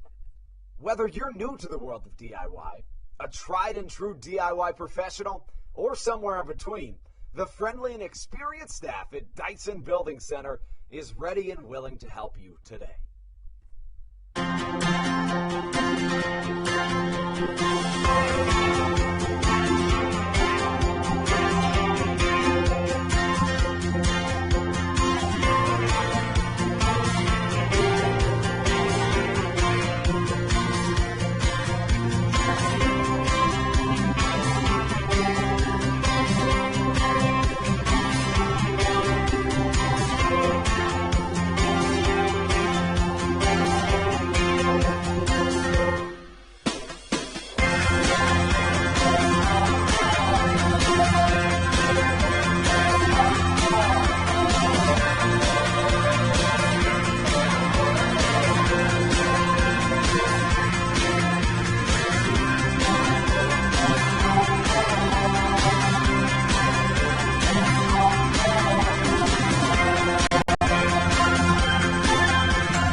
This is Blake Vivens, and you're listening to the Hometown Real Estate Broadcast Network. Matt Latos onto the mound for your Southern Maryland Blue Crabs. Now, despite it being a 4-run game, it is still a save opportunity. Now, generally, if it's a 3-run game, that's normally how we think of save opportunities. But when a closer enters the game with the tying run in the on-deck circle or closer, so in this case, just on the on-deck circle, it is considered to be a save opportunity. So, despite Matt Latos not being liable in terms of earned run average for the runners at first and second, he's got the chance to pick up yet another save here today, and he is already on his way to doing just that. His first pitch to Jesse Berardi, a swing and a miss, and Latos has been, I mean, what can you say about him, Steve? He's been so good this year. You know, Matt Latos, I think he's the perfect guy to have in this position, you know, that closing spot in this Blue Crabs bullpen. He's going to overpower you with a fastball, you know. He's 11 for 11 so far this year in save opportunities. He's just an absolute workhorse on the mound, an ox, one might say, and he just goes up there and kills it every time.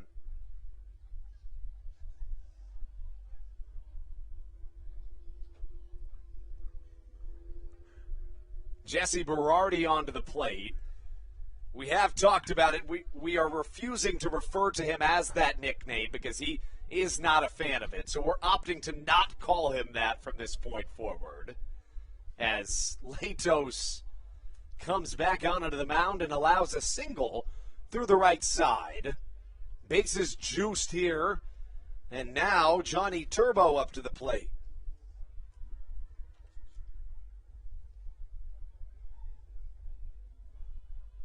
So Latos in a sticky situation, no outs, bases juice. The tying run technically stands at home, but this is the type of situation in which Matt Latos thrives in, would you say? You know, he loves these high-pressure situations. It just makes him focus more and ultimately have a better save.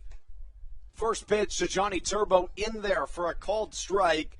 Turbo 0 for 3 today, a pair of flyouts to accompany a ground out. Right on right matchup, Latos towing the first base side of the rubber.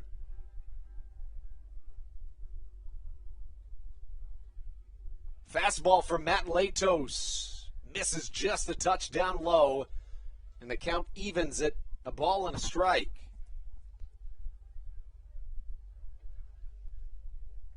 Turbo stands into the right-handed batter's box. Entered play today with a .265 batting average on the 2021 season. The pitch from Latos. chopped up the middle. This could be trouble. Here comes Josh McAdams, a fire across the infield. What a play! An absolute laser to the first baseman, Alex Crosby. One run does come around to score, but more importantly, you trade an out for a run, and you'll take that 10 times out of 10 in this situation. I was going to say that exact quote. 10 times out of 10, I would much rather have Josh McAdams do what he did there. A fantastic play. He looked very smooth coming up with that jump throw, trying to get him at first base. And a very hard person to get as Johnny Turbo is moving down that first baseline. Matt Latos now faces off against Vladimir Frias. Frias to this point in the game 0 for 3, but he did walk back in the 8th inning. So the Ducks score their first run of the series here in this top of the 9th inning.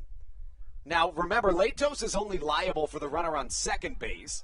Line drive single to the left side. One run scores, maybe another. Cesar Trejo comes up throwing, and Josh McAdams wisely cuts off Frias trying to get to second base.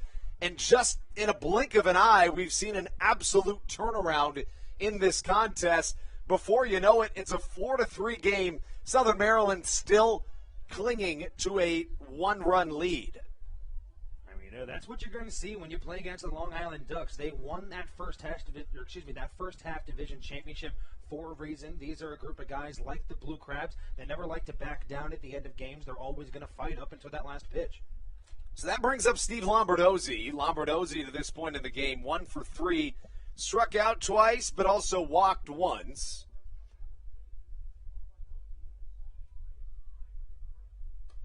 First pitch, Lombardozzi sees high and tight, and it misses for ball number 1.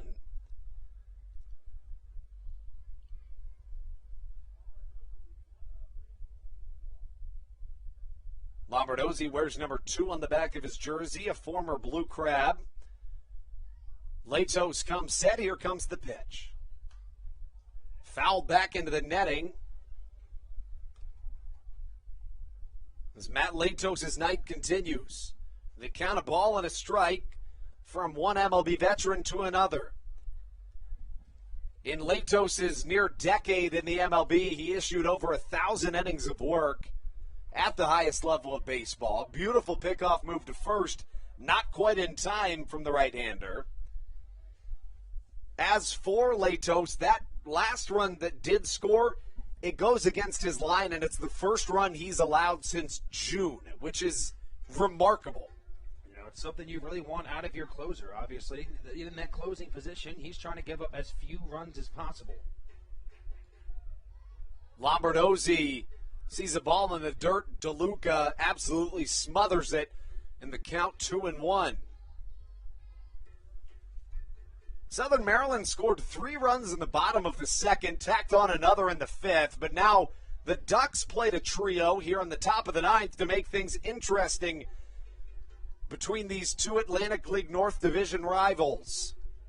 First game of the second half of the 2021 season. First game in which the mound has been moved back to 61 feet and 6 inches. The pitch from Latos just a touch upstairs, and the count 3-1. The Let's Go Blue Crabs chants rain out here in Southern Maryland.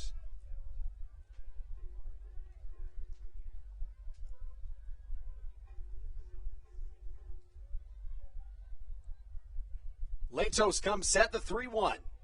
Fastball in there, called strike, and a perfectly placed 3-1 pitch puts Steve Lombardozzi in a full count. And that's what Matt Latos does. That's they're really something you can't teach, to be completely honest with you. When he is backed into a corner, he always comes through for Southern Maryland, and that's the sign of a fantastic closer. Pickoff move to first, trying to keep Frias honest over at the first base bag. That pickoff move by Latos is deadly. He's very quick with his feet, able to turn over to first base. The right-hander wears number 41 on the back of his jersey. Looking for a sign from his battery mate, Joe DeLuca. He's got it. Now he comes set.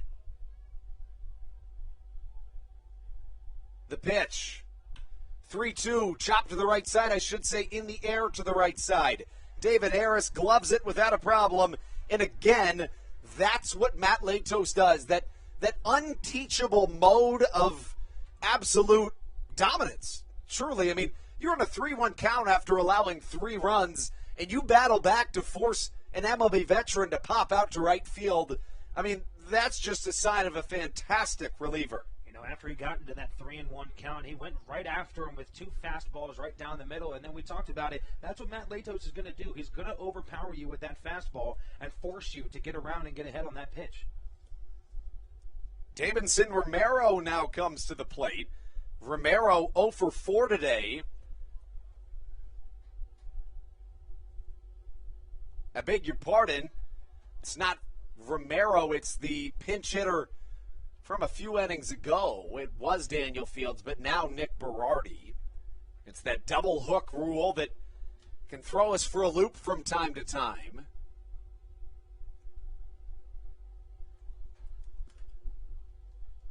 Should say Nick Batari. Runner at first with 2 down. Batari facing off against Matt Latos. And the count 2 balls, no strikes. Southern Maryland trying to cling on to a 1-run lead here on the first game of the second half of this 2021 season.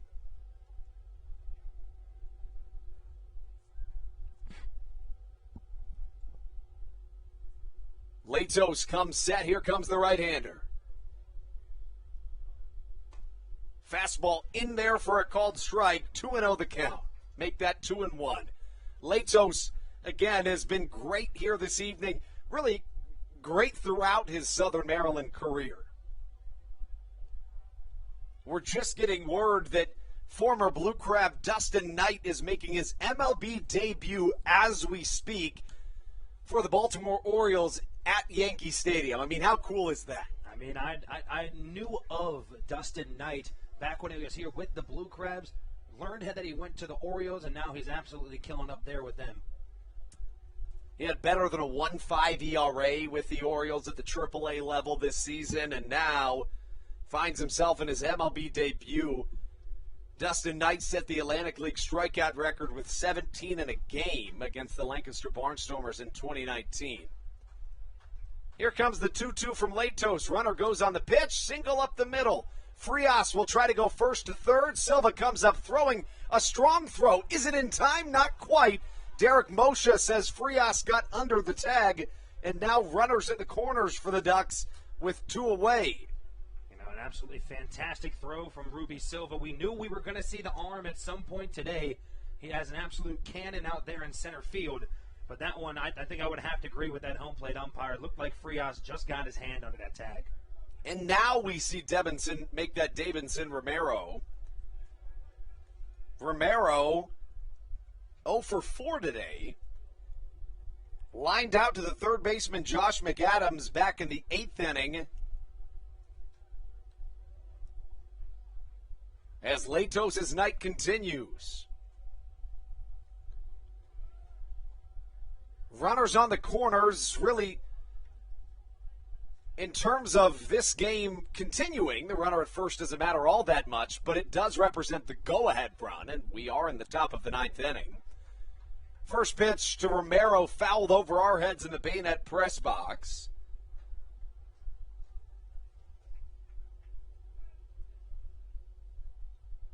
Matt Latos back onto the mound for the Blue Crabs. Davidson Romero with an 0-1 count. 2 away, runners on the corners, a 4-3 Blue Crabs lead. Latos set, ready for the pitch. Fastball overpowers Davidson Romero, and the crowd loves it here in Southern Maryland.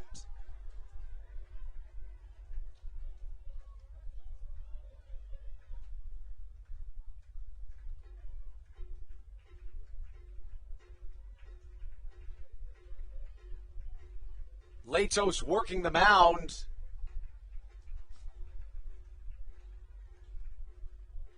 And he'll try to close the door on this Long Island Ducks squad in the first game of the second half of this 2021 season. Latos comes set.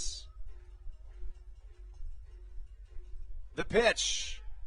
Hit to the right side. It's going to be trouble. Here comes Kent Blackstone. He dives and he catches after barreling over. That's out number 3. And that's your ball game, folks. Matt Latos is able to secure the victory for your Southern Maryland Blue Crabs after a fantastic play from Kent Blackstone. I mean, what else can you say? I mean, right after that play was made, you can see Matt Latos put his hands on his knees and just let out the biggest smile I think I've ever seen from him before. That's all you can do when Kent Blackstone makes a fantastic play to save the game at that point. That would have tied the game if that ball had dropped, and that's just an awesome ending to a good game. What more can you ask for? I mean, you get the Blue Crabs offense early, you get the Daryl Thompson dominant outing, you get baseball history as the mound moves back a foot, and you get a diving play to secure the Blue Crabs' first win of this 2021 second half.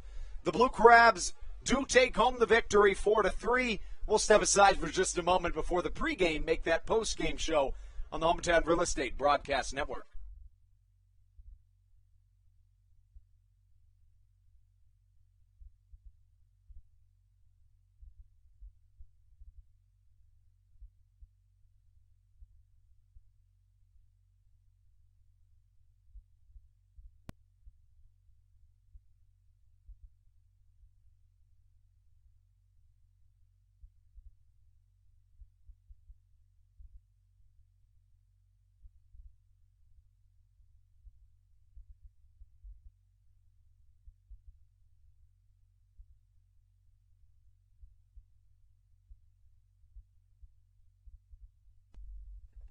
Dyson Building Center is one of the oldest family-owned and operated hardware, lumber, and building supply stores in Southern Maryland.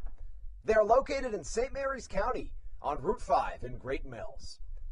Dyson's has an expansive and diverse inventory to help you with all of your home improvement and project needs. Whether you're new to the world of DIY, a tried and true DIY professional, or somewhere in between, the friendly and experienced staff at Dyson Building Center is ready and willing to help you today.